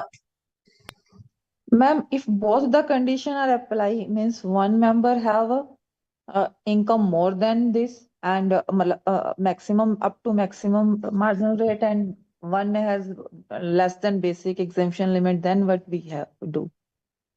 No. See, here, first one which is there, this one, it should be total income of if any member is less than the, is more than the basic exemption limit. In the second case, it will be no member has the total income exceeding the basic exemption limit. So basically it should be here.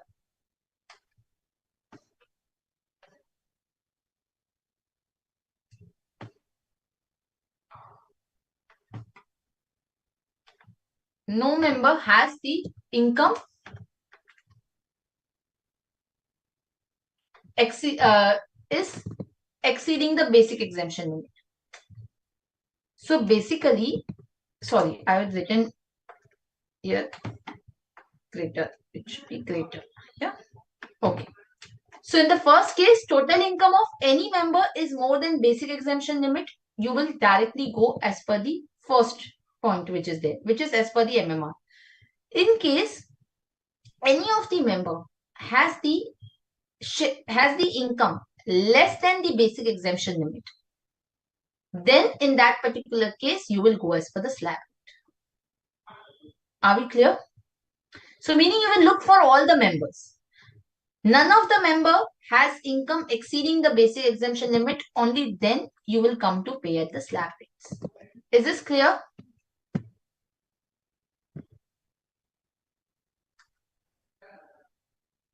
Ankita, MMR for the old and new regime. So let me just write it over here.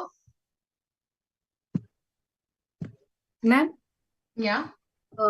trust, unregistered trust are also fall in the AOP and BOI, no? Unregistered trusts are not considered under AOP and BOI. These are considered as private trust. That we will deal in the next coming class. Okay, ma'am. Okay.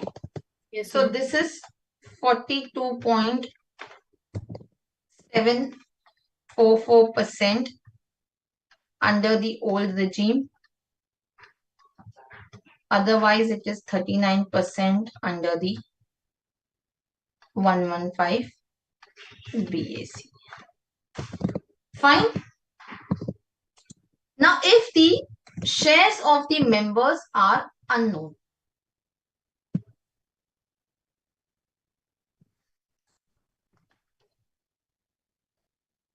where the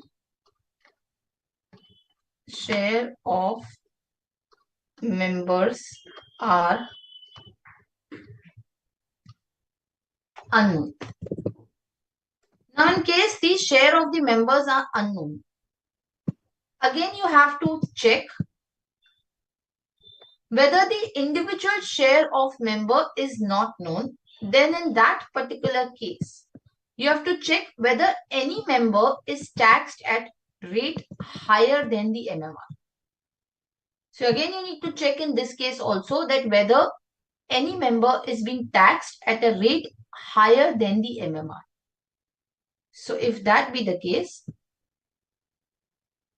so whether any member has tax rate greater than MMR. If the answer is yes here, then in that particular case, AOP to be taxed at higher rate. In that case, here since the shares are unknown, so we cannot attribute the income to a particular member, then the entire AOP will be taxed at a higher rate. Are we clear? If no member has tax rate greater than MMR, AOP to be taxed at MMR. Are we clear about this? Yes or no? Is this AOP point clear to you? Yes, students? Yes, ma'am. Yes, Fine. yes. Okay. Now understand one thing here carefully before we proceed further. Now in the case of AOP, if you see, the AOP is getting taxed, isn't it? The AOP is getting taxed under all of these options, right? Now the first case, when I say that the share of the members are known, in that case, ultimately what is happening? The AOP is getting taxed at MMR or at the higher rate to the extent of share of the member at higher rate, right? So in that case, the share of the member will be exempt under section 86. So in this first case, which is there, here,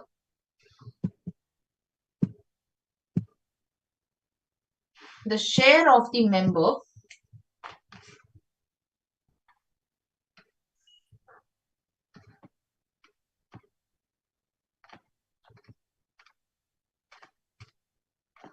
will be exempt under section 86. For example, even if you look at the partnership firm, if the partnership firm is already paying the tax, the share of the partner will be exempt under, right? Here also it's the same thing. If the AOP is getting taxed, then the share of the member will become exempt under 86. So similarly, even in this case, if the shares of the members are unknown, where the AOP is being taxed at the maximum marginal rate, here also the share of the member shall be exempt under section 86. Now, if you remember, which I'm sure you would not, if we go back to the math where we had started, right? There I had discussed one point and I told you we will come back to this point when we will do the AOP.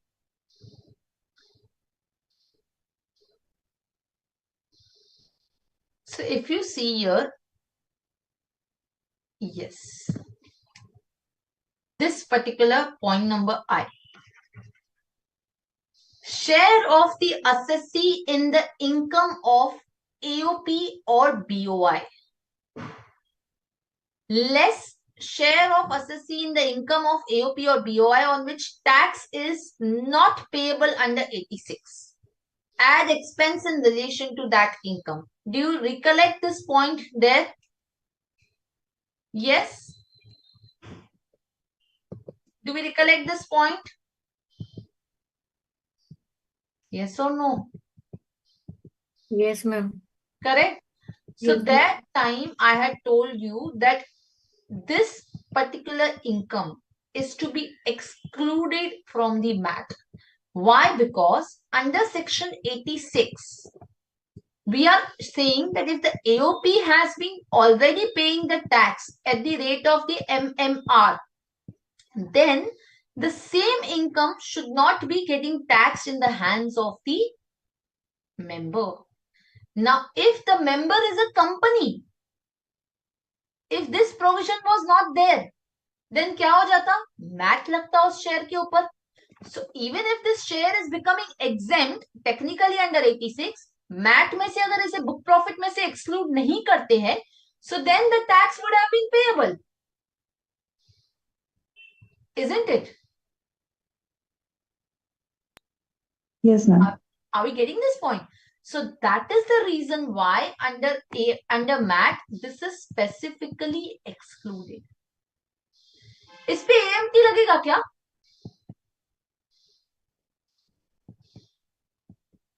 Ma'am इसका मतलब यहाँ पे यानी अगर यहाँ से हम less नहीं करते हैं तो फिर जो मेंबर हैं उनको टैक्स पे करना पड़ेगा ऐसा? Correct. Okay. So that is the reason why we have reduced it in the MAT. Yes, ma'am. But what about AMT?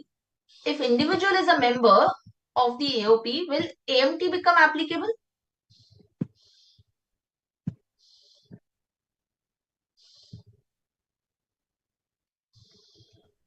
Ma'am AMT आप किसके बारे में पूछ रहे हैं? एओपी के कैलकुलेशन के लिए या मेंबर्स के लिए? Members के लिए ना. See, I'm talking about MAT. No MAT if the member is a company. Refer the adjustment in MAT, which is to reduce the share of profit in AOP, right?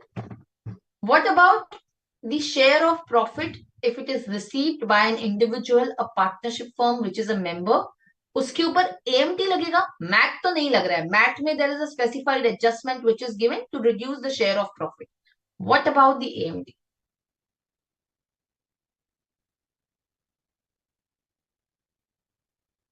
Whether AMT is applicable? No, ma'am. Why?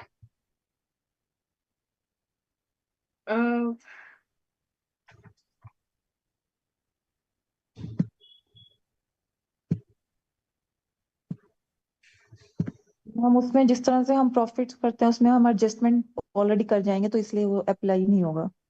Correct. Absolutely. Right? So AMT में starting point book profits नहीं है. AMT का starting point is what? What is the starting point for AMT? Adjusted Total income. Correct? अब total income में will you include this share of profit? Will you include? No, ma'am. No, because 86 तो clearly exempt कर रहा है. Total income जब आप compute करोगे तो 86 को लेके ही करोगे ना. 86 तो बोल रहा है exempt है, right?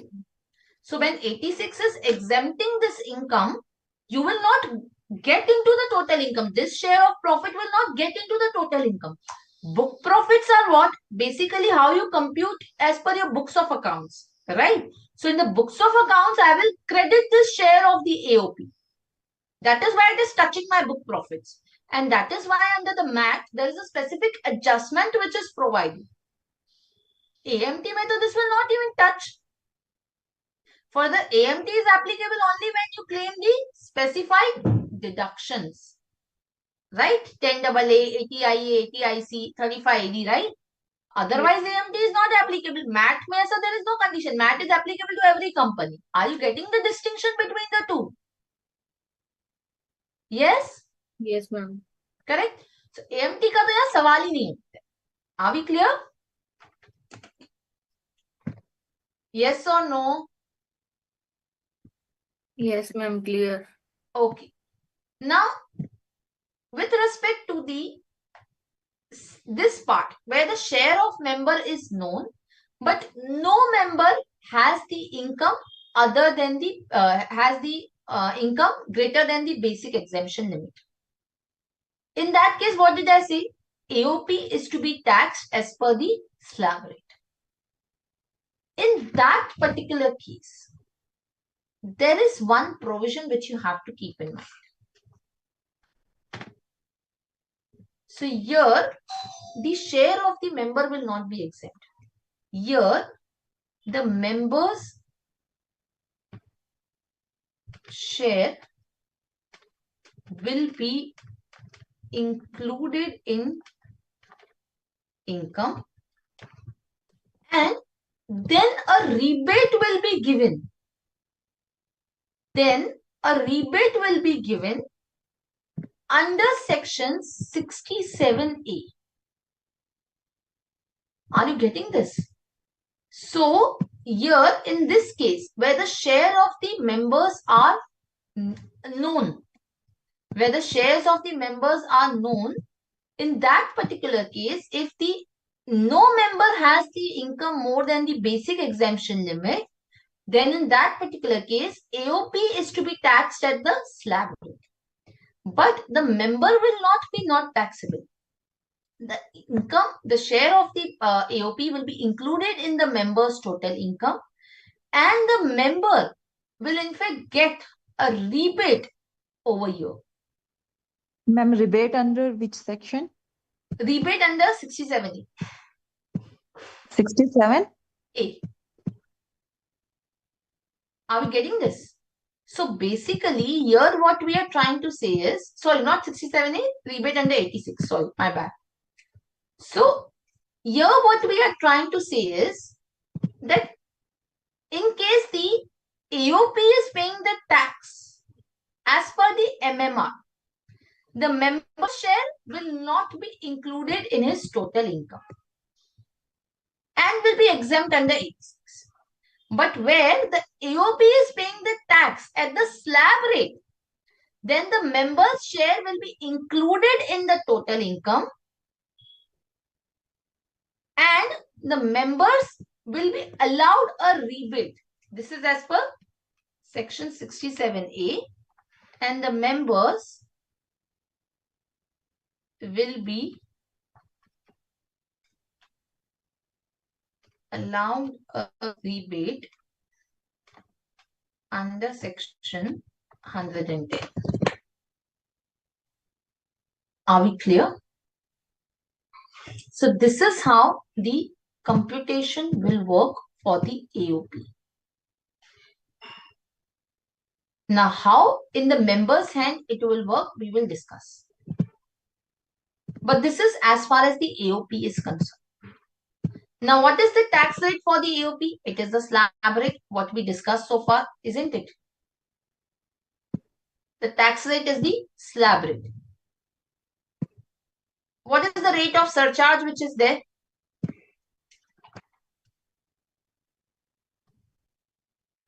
What will be the surcharge for the AOP?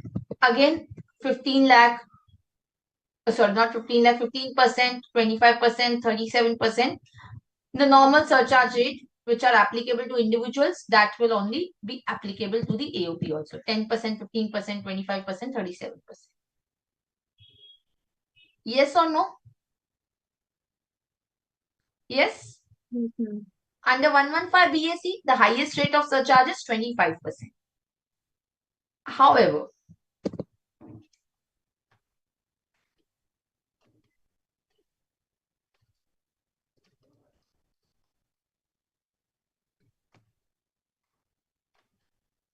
here there is one exception. So what is the exception? Surcharge cannot exceed, or the maximum surcharge shall be 15% under default or old regime if these conditions are satisfied. If the tax is payable, or if the income is taxed under section 111A, 112, 112A, or 115 AD, basically the capital gain income, or the AOP consists of only company as members.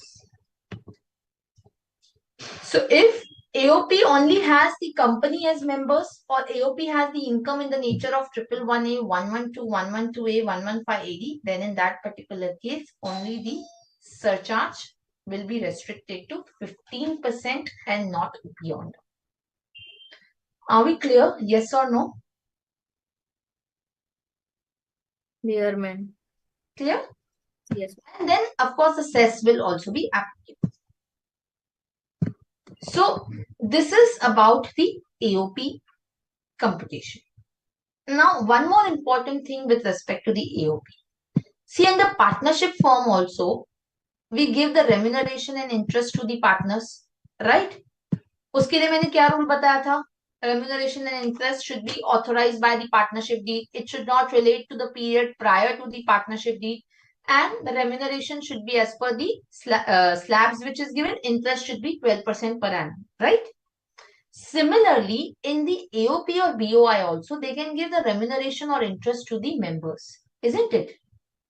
But any interest which is paid by an AOP or BOI to the member, right, that is not allowed as the deduction. Even the remuneration. Under partnership, you allow the deduction of interest and remuneration. But under the AOP or BOI, in computing the total income of AOP or BOI, you will not allow interest, salary, bonus, commission, remuneration, anything paid to the members will not be allowed as deduction. Are we clear about this point? So, any remuneration or the interest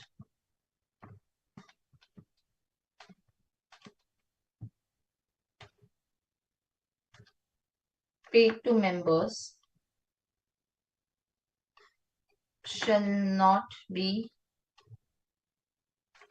allowed as deduction to the AOP. Clear? Yes or no? Clear?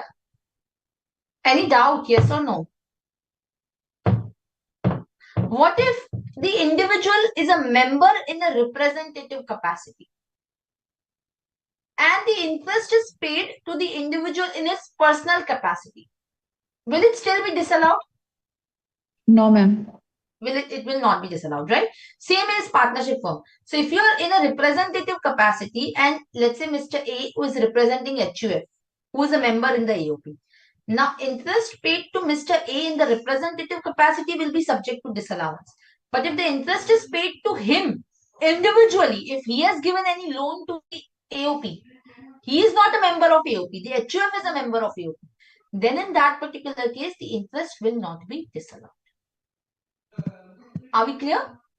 Yes, ma'am. Or if, for example, interest is paid for the loan given by his wife to the AOP and he is a member, but the interest is paid on behalf of his wife to him, there also it will not be subject to disallowance. Clear? Yes, ma'am. Okay. Ma'am it means अगर wife ने loan दिया है और husband उसको Sorry. मैं थोड़ा confuse हो गई, एक बार वापस से आप एक्सप्लेन करेंगे? Yes. So, if for example, individual is member in representative capacity, right? Then in that particular case, if interest is paid in individual capacity, then no disallowance. That is number one. This one is clear? Yes ma'am.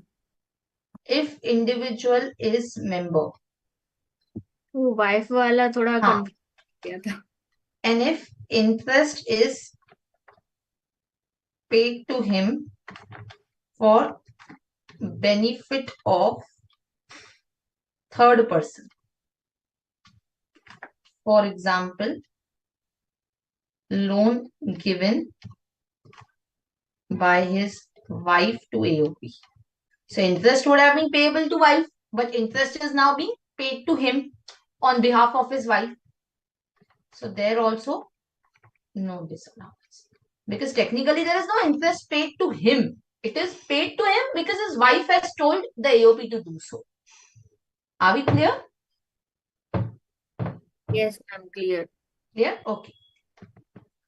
Now, as far as this particular point is concerned now, let's go back.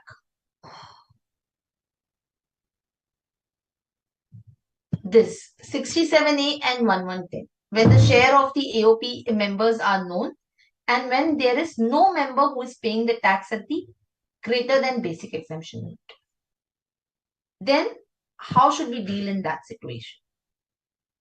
So we have said the member's share will be included in total income as per section 67A and the rebate will be given as per 110. So how this will be done? Let us try and understand. So how will the member's share be computed? So first thing will be, you can write down step 1. Your step 1 will be, or first write down the heading, computation of, one second, I think my laptop has hanged.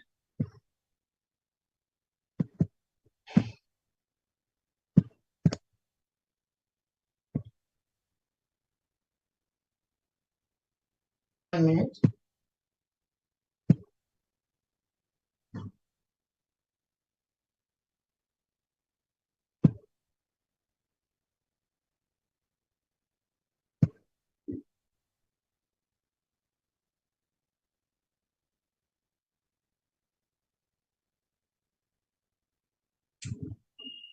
Is it visible?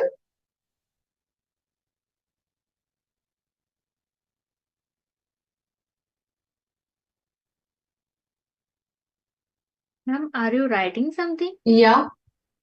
Ma'am, we are not able to see One anything. second.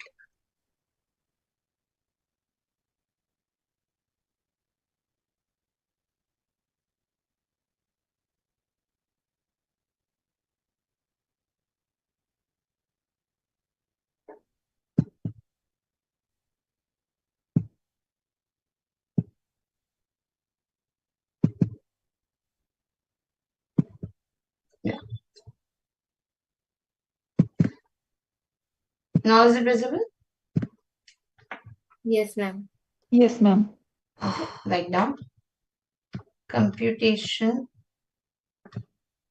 of the share of member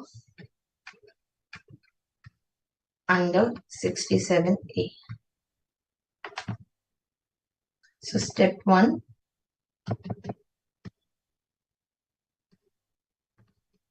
compute the share of the member,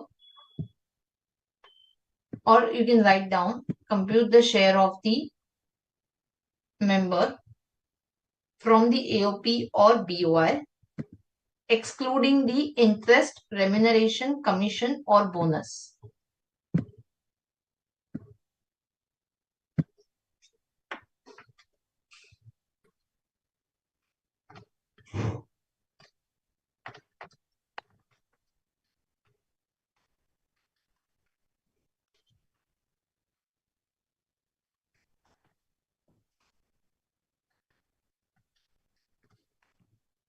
Then apportion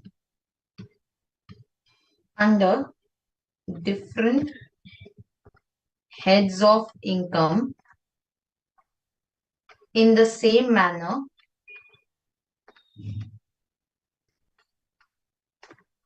as characterized in the AOP's hands. Step 2.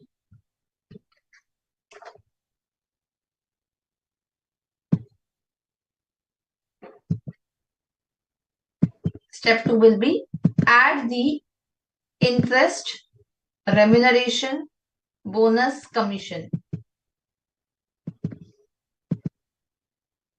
Add the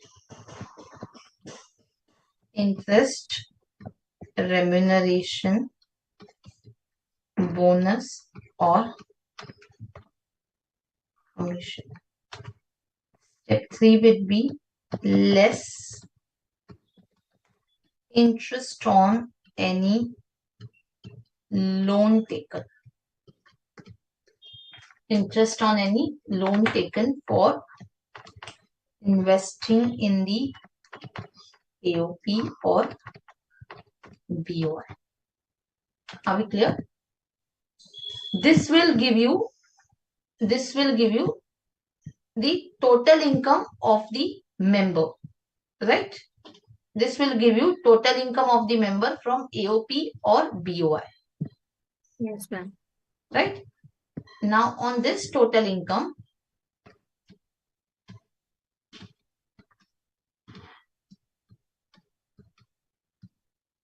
you will calculate the tax. And then you will calculate the average rate of tax. Now average rate of tax is the total tax divided by my total income. Now we'll multiply. So the rebate which is there under section 110 will be the total income into the total income from AOP or BOI into the average rate of tax. So this you will reduce and this will give you the final tax liability. So this is how you need to calculate the tax and the rebate in case of the share of a particular member. Are we clear? Yes or no? Yes or no? Shall we solve a question on this? Yes?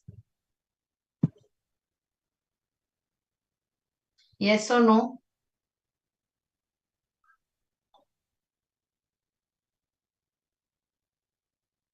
Yes.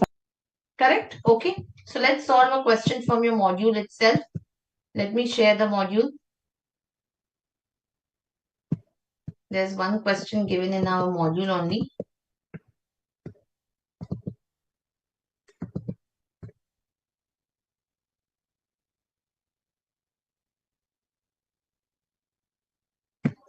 Okay.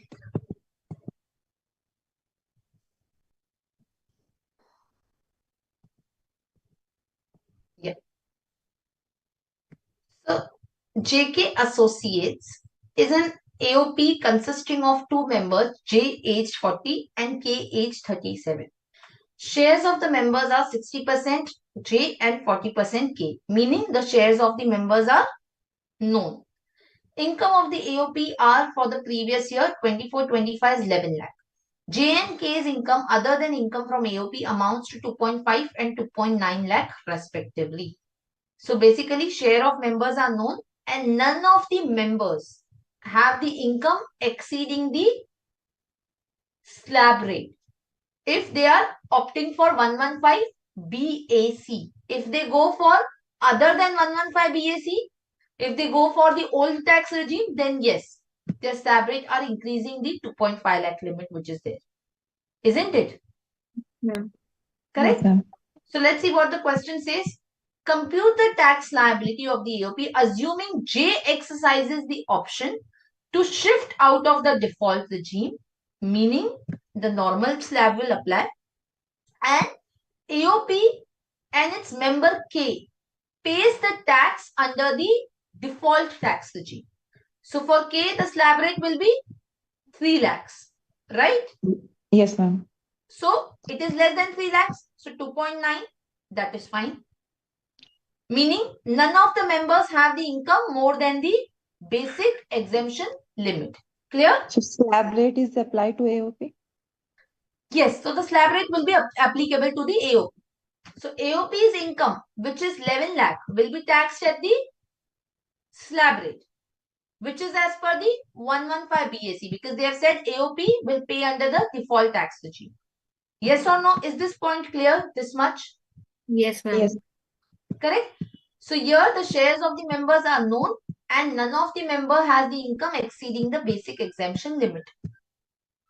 So the tax liability of the AOP will be how much? Calculate.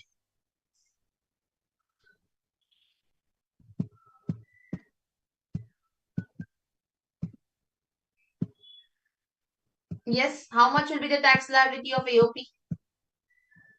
Very Ma'am, simple. income is 11 lakh, no? Correct. Income is 11 lakh.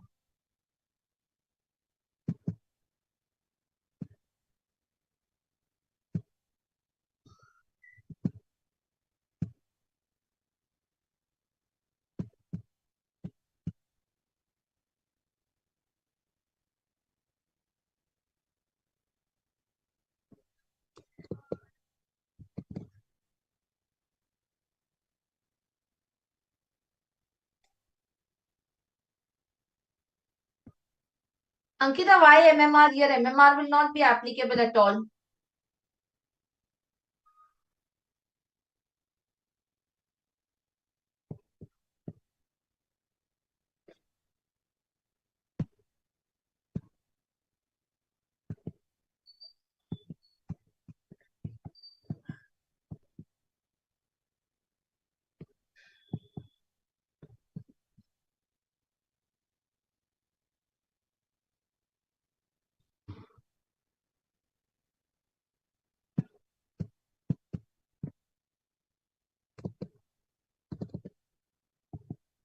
$67,600 is the right answer, Ginny. Mitali, you are getting 76,960. No.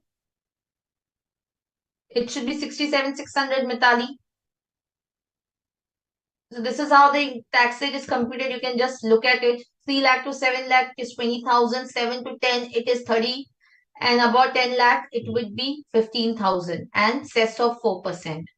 Is that all right, Mitali? Yes, ma'am. Okay. Now, in respect of the members, now this amount will be included. So they have given the shares 11 lakh. 60% will be taxed in J's hand, 40% will be taxed in K's hand. All right. So first we will include this amount of 60 and 40%. Correct? Yes or no? Here there is no remuneration, interest, bonus, commission, etc. is given. So it's purely just this amount which is arriving at 6 lakh 60 and 4 lakh 40. Clear? Plus they have the other income of 2.5 lakh and 2.9 lakh, right? J and K's other income other than AOP is 2.5 and 2.9. So that also we will include. So what is my total income coming to? 9 lakh 10 and 730. So see, when you see whether any member has an income greater than basic exemption limit, you don't consider the share of AOP. You will exclude that. Without considering that, you have to check whether the member's income is more than the basic exemption limit or not. Now we'll calculate the tax liability here. J is opting for normal tax provision. K is opting for 115 BAC. So we'll arrive at this tax liability. This tax comes to 98,000 and 23,000. The average rate of tax will be calculated, which is 98,000 divided by 9,10,000, which comes to 10.8%. This 10.8% will be applied to 6,60,000, which will be 71,280. Now this 71,280 will be reduced from the total tax, and that's how the rebate will be given. And likewise, it will happen for K. Are we clear about this question? Yes or no? Ma'am, repeat it, please. Yeah. So this is 6,60,000, 4,40,000. This is the share of profit. Clear? Yes, ma'am. Income from other sources is 2,50,000 and 2,90,000. Yes. Right? So total income comes to this. Now you will calculate simply the tax on that. For J, what will be the tax under the normal tax provision? It is coming to 98,280. Okay. Right? For K, it will be coming to 23,920 as per 115 BAC. Yes, Then ma'am. you will calculate the average rate of tax. What is average rate of tax? 98,280, which is my total tax, divided by total income, which is 9,10,000, which comes to 10.8%. For K, it will be 23,920, my total tax upon total income, which is 7,30,000, which comes to 3.277%. Is this clear up till now? Yes, ma'am. Now this 10.8% I will apply to the share of profit from AOP to calculate the rebate under 110. So this Okay. gives me the rebate of 71,280 for J and 14,419 for K. Now this rebate will be reduced from total tax liability and my total tax will come to 27,000 and 9,501.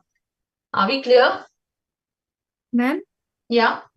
you have written rebate under section 67A, and in this example, it is written under section 87. Read with 1110.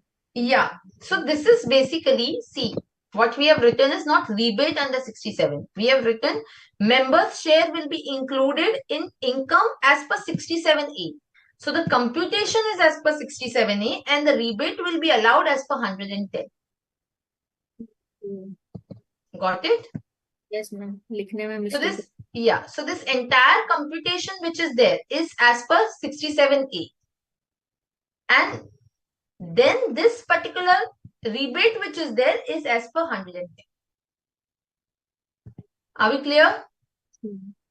Clear? Any questions with respect to AOP, BOI? Any doubt, any questions? Do you want to give 1 minute and look at the computation again? And let me know in case you have any questions, any doubt.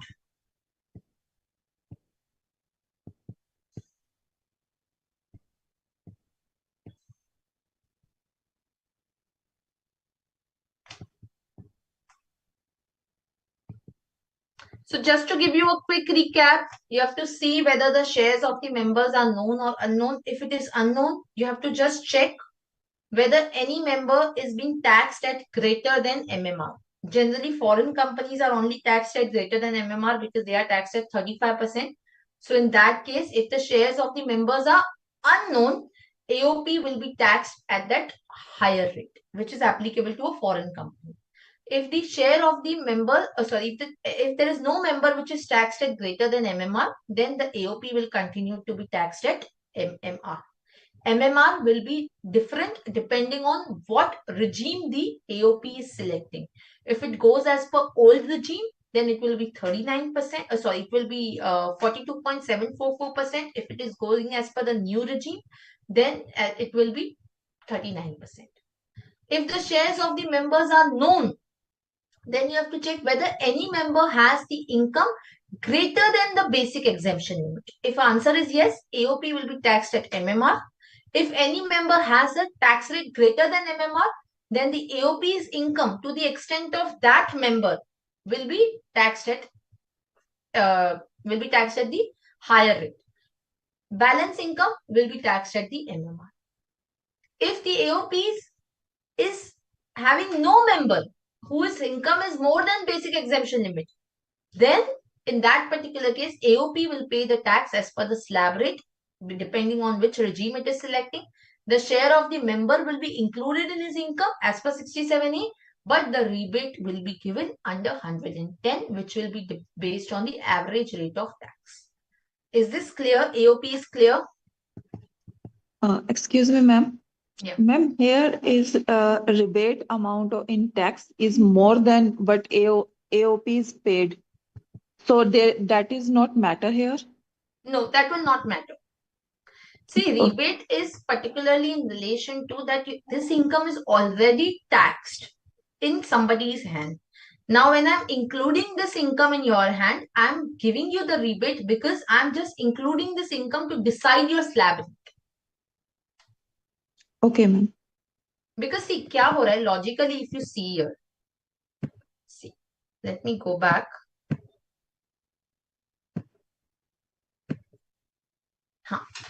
Now, if you see here, this is a case where किसी भी member का income is not more than basic exemption limit, other than the income from AOP. So in this case, to calculate my real slab, I will have to add the income. Because मैं क्या बोल रही हूँ कि किसी भी member का income slab rate से ऊपर नहीं है, excluding the income from share of AOP. Yes, so then ma'am. you are saying that you are not taxable at all. I don't want to do that. Income tax department is saying, I want to know what is your real slab. And to calculate your real slab, just agricultural income में नहीं करते थे. Right? We hire the slab rate and Correct. give tax accordingly. Okay. Correct. So agriculture income also used to do that. Right? So there Yes, ma'am. also you used to add the agricultural income to identify your slab, and then you used to again calculate the tax on that agricultural income and reduce that. Right? Partial integration. Yes, ma'am. Correct? So here also I am trying to do the same thing. If I say directly that the share of AOP is exempt if no member has income more than basic exemption limit, then I'm saying that okay, you are out of the tax purview. You will not even file the return. So that's a mechanism to escape the tax. So in order to identify your real tax slab, I am inflating by that amount, and I will be reducing by giving the rebate. So in effect, I'm excluding your income from AOP. But I am just, what I'm doing is I'm identifying your real slab. Are we clear, students, about this? Yes, ma'am. Okay, logic is clear? Yes, ma'am. Okay, perfect. Now, next, what we will be discussing, we are left with last 10 minutes. We will be discussing about the HUFs. What is HUF? Don't tell me Hindu undivided family. I know that.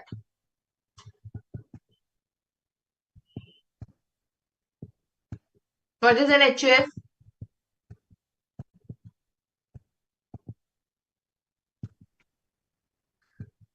Ma'am, Hindu undivided family, income from the joint family.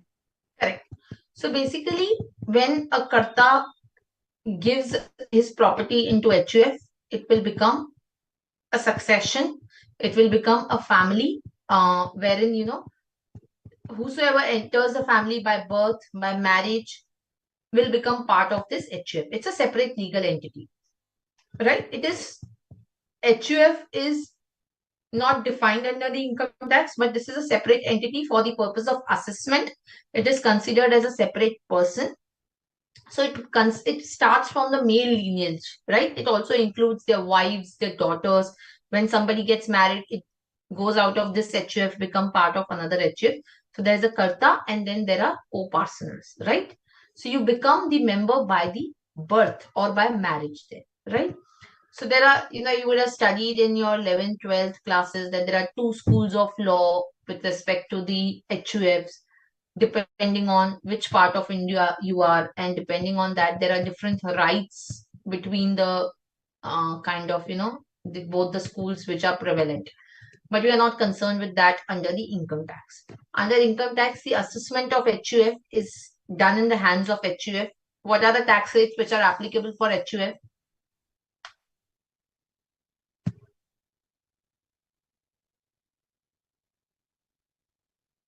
Ma'am, repeat the question. What are the tax rates for HUF? Normal slab rate, ma'am. Correct. So basically, for the HUF, the tax rate is either you have the old regime or the section 115 BAC, right? Plus you have the surcharge again, which is as applicable to the individual, right? So that remains the same. Now there are few provisions which are specifically applicable to the HUF. What are these? How is the income of the HUF computed? So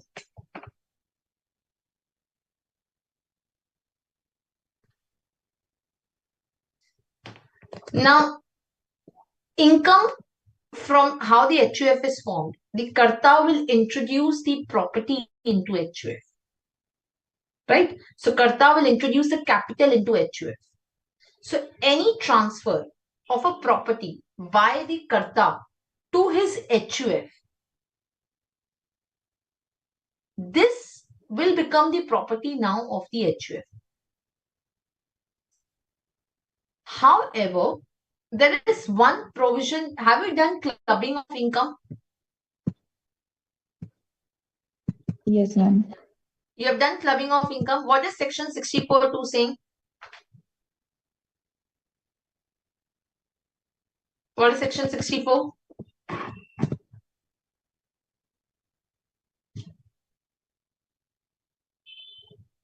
Yes. Do you remember section 64?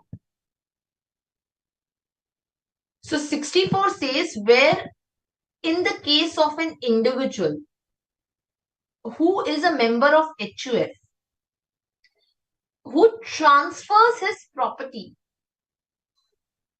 to the HUF, right? Otherwise, then for the adequate consideration, then in that particular case, the income from that property, will it be the income of HUF or will it be the income of that Karta? Ma'am, Karta. Correct. So where an individual who is a Karta or a member of HUF has any property which he is converting into the HUF property. Otherwise, then for the adequate consideration,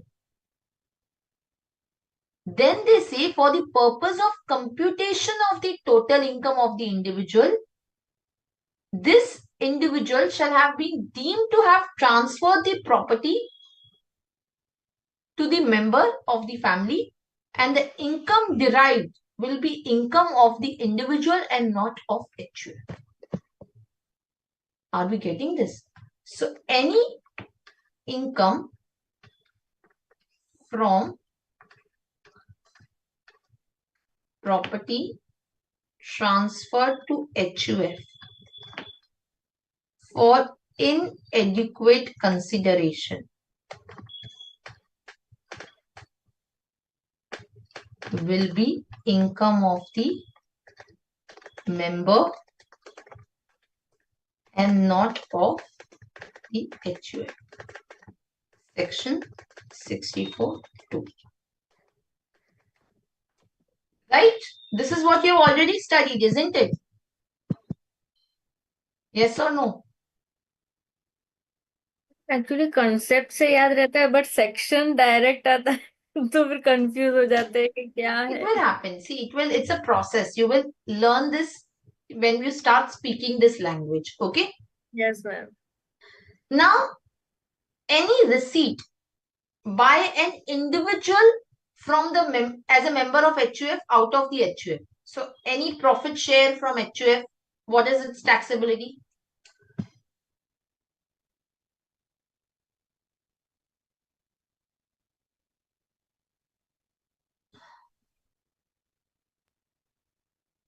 What is the Repeat the taxability of the share of profit from HUF for a member? Ma'am, exempted? Yes, it is exempt. So,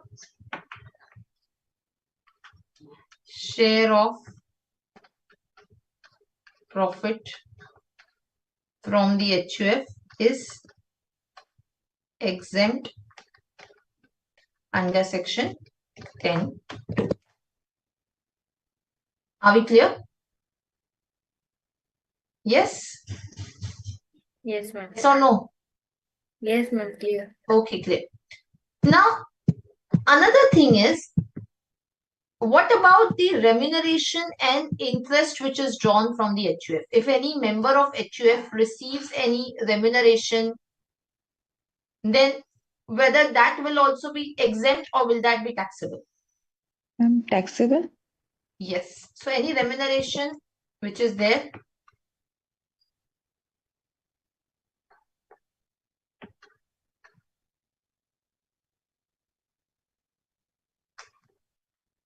this will remain as taxable.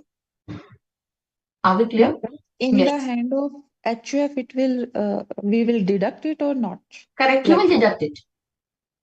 Okay. Yes, it will be deductible.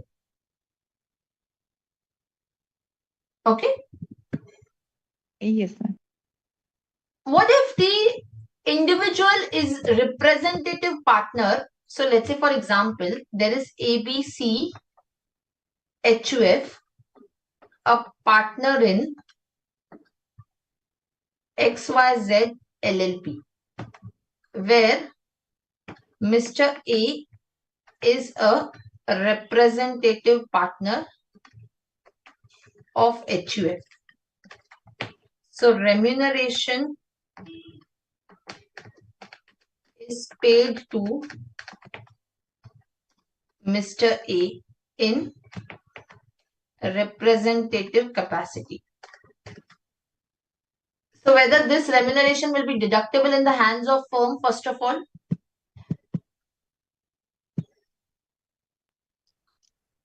No, ma'am. Why?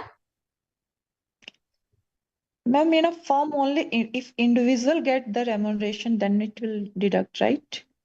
No. So if the partner is in a representative capacity, so the remuneration will be deductible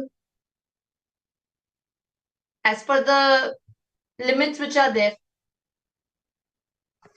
It will be allowable expenditure for HUF. Correct. Not for HUF. Here we are talking about XYZ LLP who is paying the remuneration. Yes. So this will be a deductible expense for the partnership firm, provided it complies with the conditions of 40B, right? And in whose hands this remuneration will be taxable? HUF? Correct. It will not be taxable in the hands of partner, but it will be in the hands of Mr. A, but it will be taxable in the hands of HUF because this is the remuneration paid to HUF, but paid to a partner in representative capacity. So, taxable in the hands of ABC HUF. If remuneration would have been paid to A in his personal capacity, then it would have been deductible without any limits, because then 40B does not apply. 40B is only when the remuneration is paid to a partner. Are we clear? Yes or no? Is this point clear? Yes, ma'am. Yes? Is there any confusion? No, ma'am, clear. Clear? So where an individual is in a representative capacity and the remuneration is being paid in the same capacity, it will be subject to 40B. If the remuneration is paid to an individual in his personal capacity, then 40B will not get attracted. Are we clear? Yes, ma'am. Yes? Okay. Now, what will be the taxability in the hands of the HUF? It will be likewise, if the HUF is doing the business, then in that particular case, the business income or whatsoever income you will have, it will be calculated as per the normal provisions which are there. Yes. So HUF will not have any kind of different principles which are there. It's the same principle, but there are certain points that one has to be careful about. Yes or no? Any doubt? Any questions? Any doubt? So you can just write here. This will be also deductible in HUF.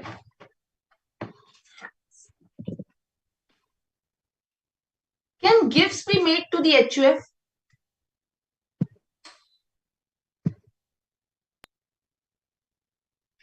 Yeah, ma'am.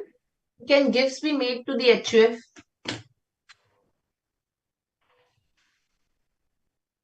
यानी HUF को gift दे सकते हैं या नहीं ऐसा? Correct. Yes. Ma'am, according to first point, I think no, because you said that any income, any property transfer, so it may be gift also. Yeah. So if it is by the member, karta, whoever is there, right? In that particular case, it will be considered as the income of the karta or HUF, karta of the HUF or the member of the HUF. But if there is a third person who is giving the gift, then if you remember, we have done section 56 to 10. So any gift received by the HUF for inadequate consideration, if it is immovable property, then if it is less than stamp duty value and exceeds 50,000, cash, movable property, right? Then 56 to 10 gets attracted. Do you remember this? Yes, ma'am. Yes. So you can just write here receipt of gift by HUF. Section 56 to 10. Right? And if it is from the karta or the member, then this will be counted as relative.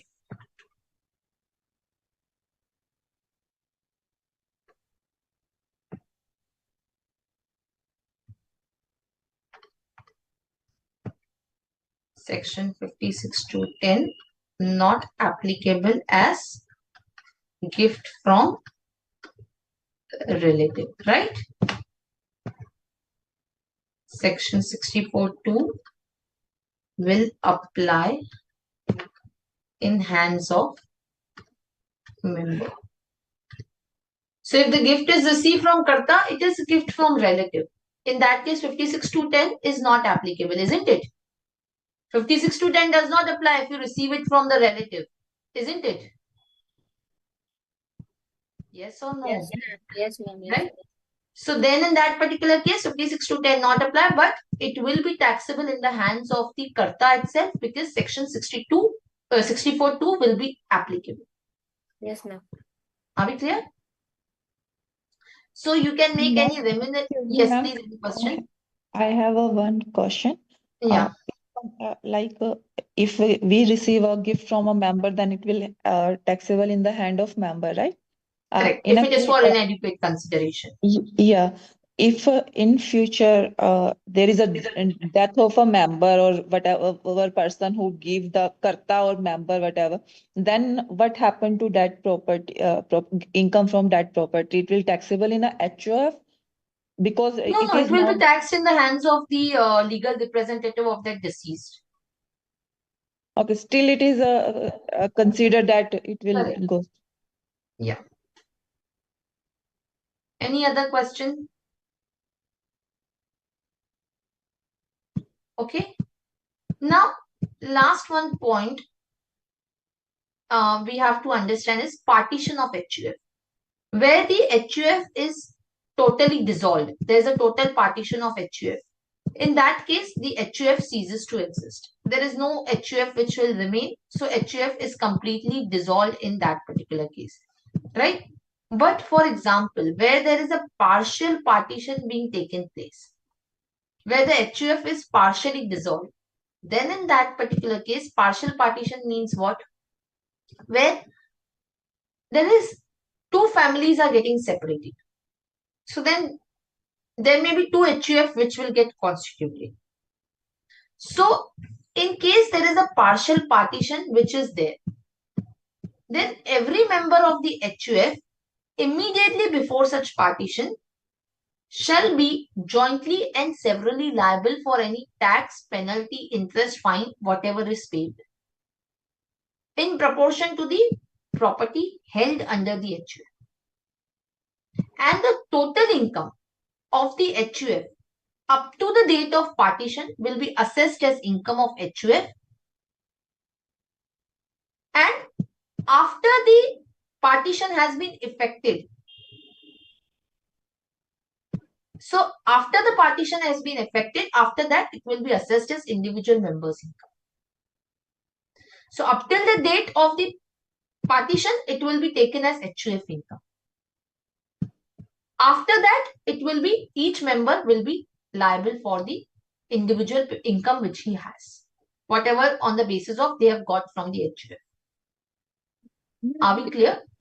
इसके अंदर यानी जो लोग अलग हुए हैं वो liable होंगे या फिर जो Correct. अभी भी जो हैं लोग अलग हुए. Okay yes Yeah. Any questions? Any doubts so far? Any questions with respect to the HUF? Ma'am, here you're talking about partial HUF redemption, मतलब HUF कुछ पार्ट्स में डिवाइड हुआ है या बिल्कुल ही डिसॉल्व हुआ है? बिल्कुल डिसॉल्व हुआ तो HUF cease to exist. Then there is no assessment on the HUF. HUF is over. तब तो मैम एग्जाम्प्ट हो जाएगा ना Exempt नहीं होगा. So basically, the income will be then considered of the individuals only. Are we clear? then ma'am on the Mid में हुआ like in a month of September, November. So up to September it will income be assessed HUF income up to September, right? And No. after that, See, there are two things. If it is a total partition, so it is a partition by where the entire family property is divided amongst the co-partner. So yes, after the ma'am. total partition, the HUF is over. It is gone. Then it will be in the individual members only. But where a partition is partial, as regards either the person constituting the joint family or the with regard to the properties which are there in the family, so some co-partners may then separate from the joint family while the others may continue as a part of the joint family. So there may be certain division of the property between the two. So what this is, partial partitions are not recognized for tax purposes. So if there is partial partition, then as regards the partial partition, the HUF will continue. And every member who was part of the HUF before the partition shall be jointly and severally liable with respect to any tax liabilities which are arising. So where there is a total partition of HUF, then up till the date of partition, it will be considered as HUF. After that date, it will be in the hands of the individual member. But where there is a partial partition, in that case, it will be not regarded as partition at all.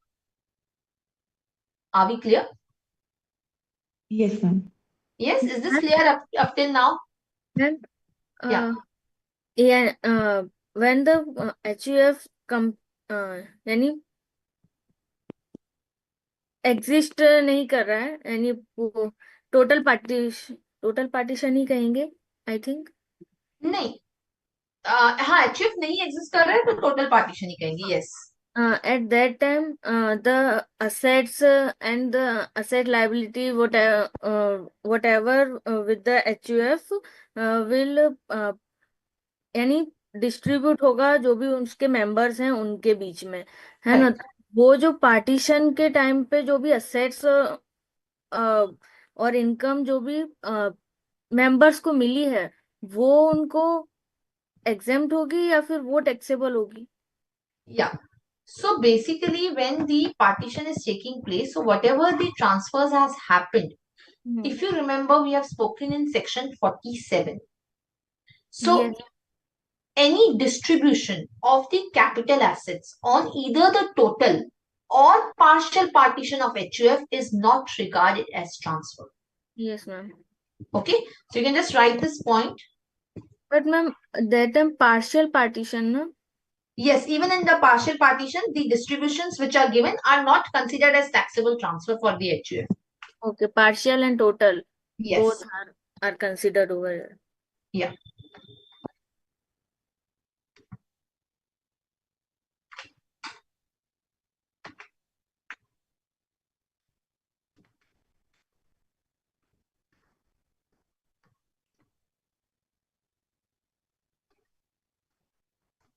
Are we clear?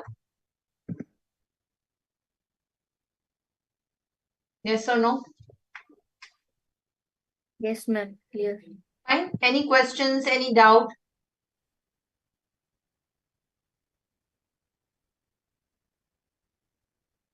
Ma'am, in the hand of members, like when it will go, so assets are amount of taxable assets are considered as income or not?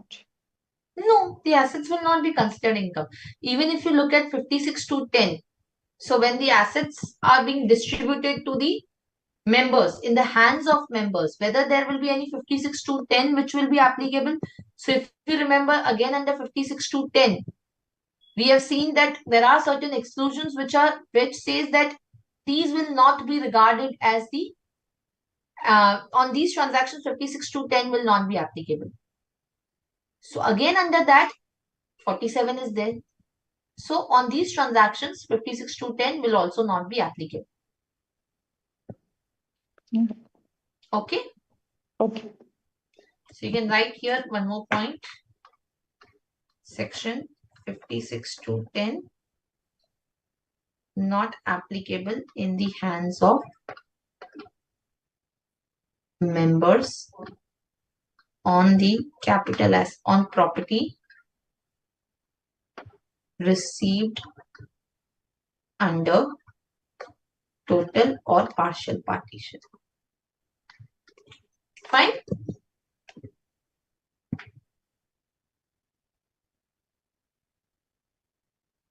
Yes or no? Yes, ma'am. Okay. Okay, so I think we'll just stop here for today and we'll continue in the next class. This chapter is almost done. We are just left with the cooperative society and the concept of mutuality. So we'll just finish that in the next class and then we will start with the chapter on the trust, which will include the REITs, the charitable trust and all of that. But Okay. this chapter is more or less over. Any questions somebody has? No, No ma'am. questions. Okay. So what we'll do in the next class, what I'm expecting you is to just please revise this before the next class. We'll just, quickly finish the concept of the cooperative society, which is having the deductions, and the concept of mutuality, which is applicable for the entities which operate as a mutual concern. So that we will finish and then we will proceed to the next topic. So that's all for today. See you in the next class. Thank you so much. Have a good night. Thank you Thank ma'am, you, ma'am. Actually Good हम night. लोग बहुत enjoy कर रहे थे Thank you so much. Thank you so much. I'm glad that you're liking the lectures. Thank you ma'am.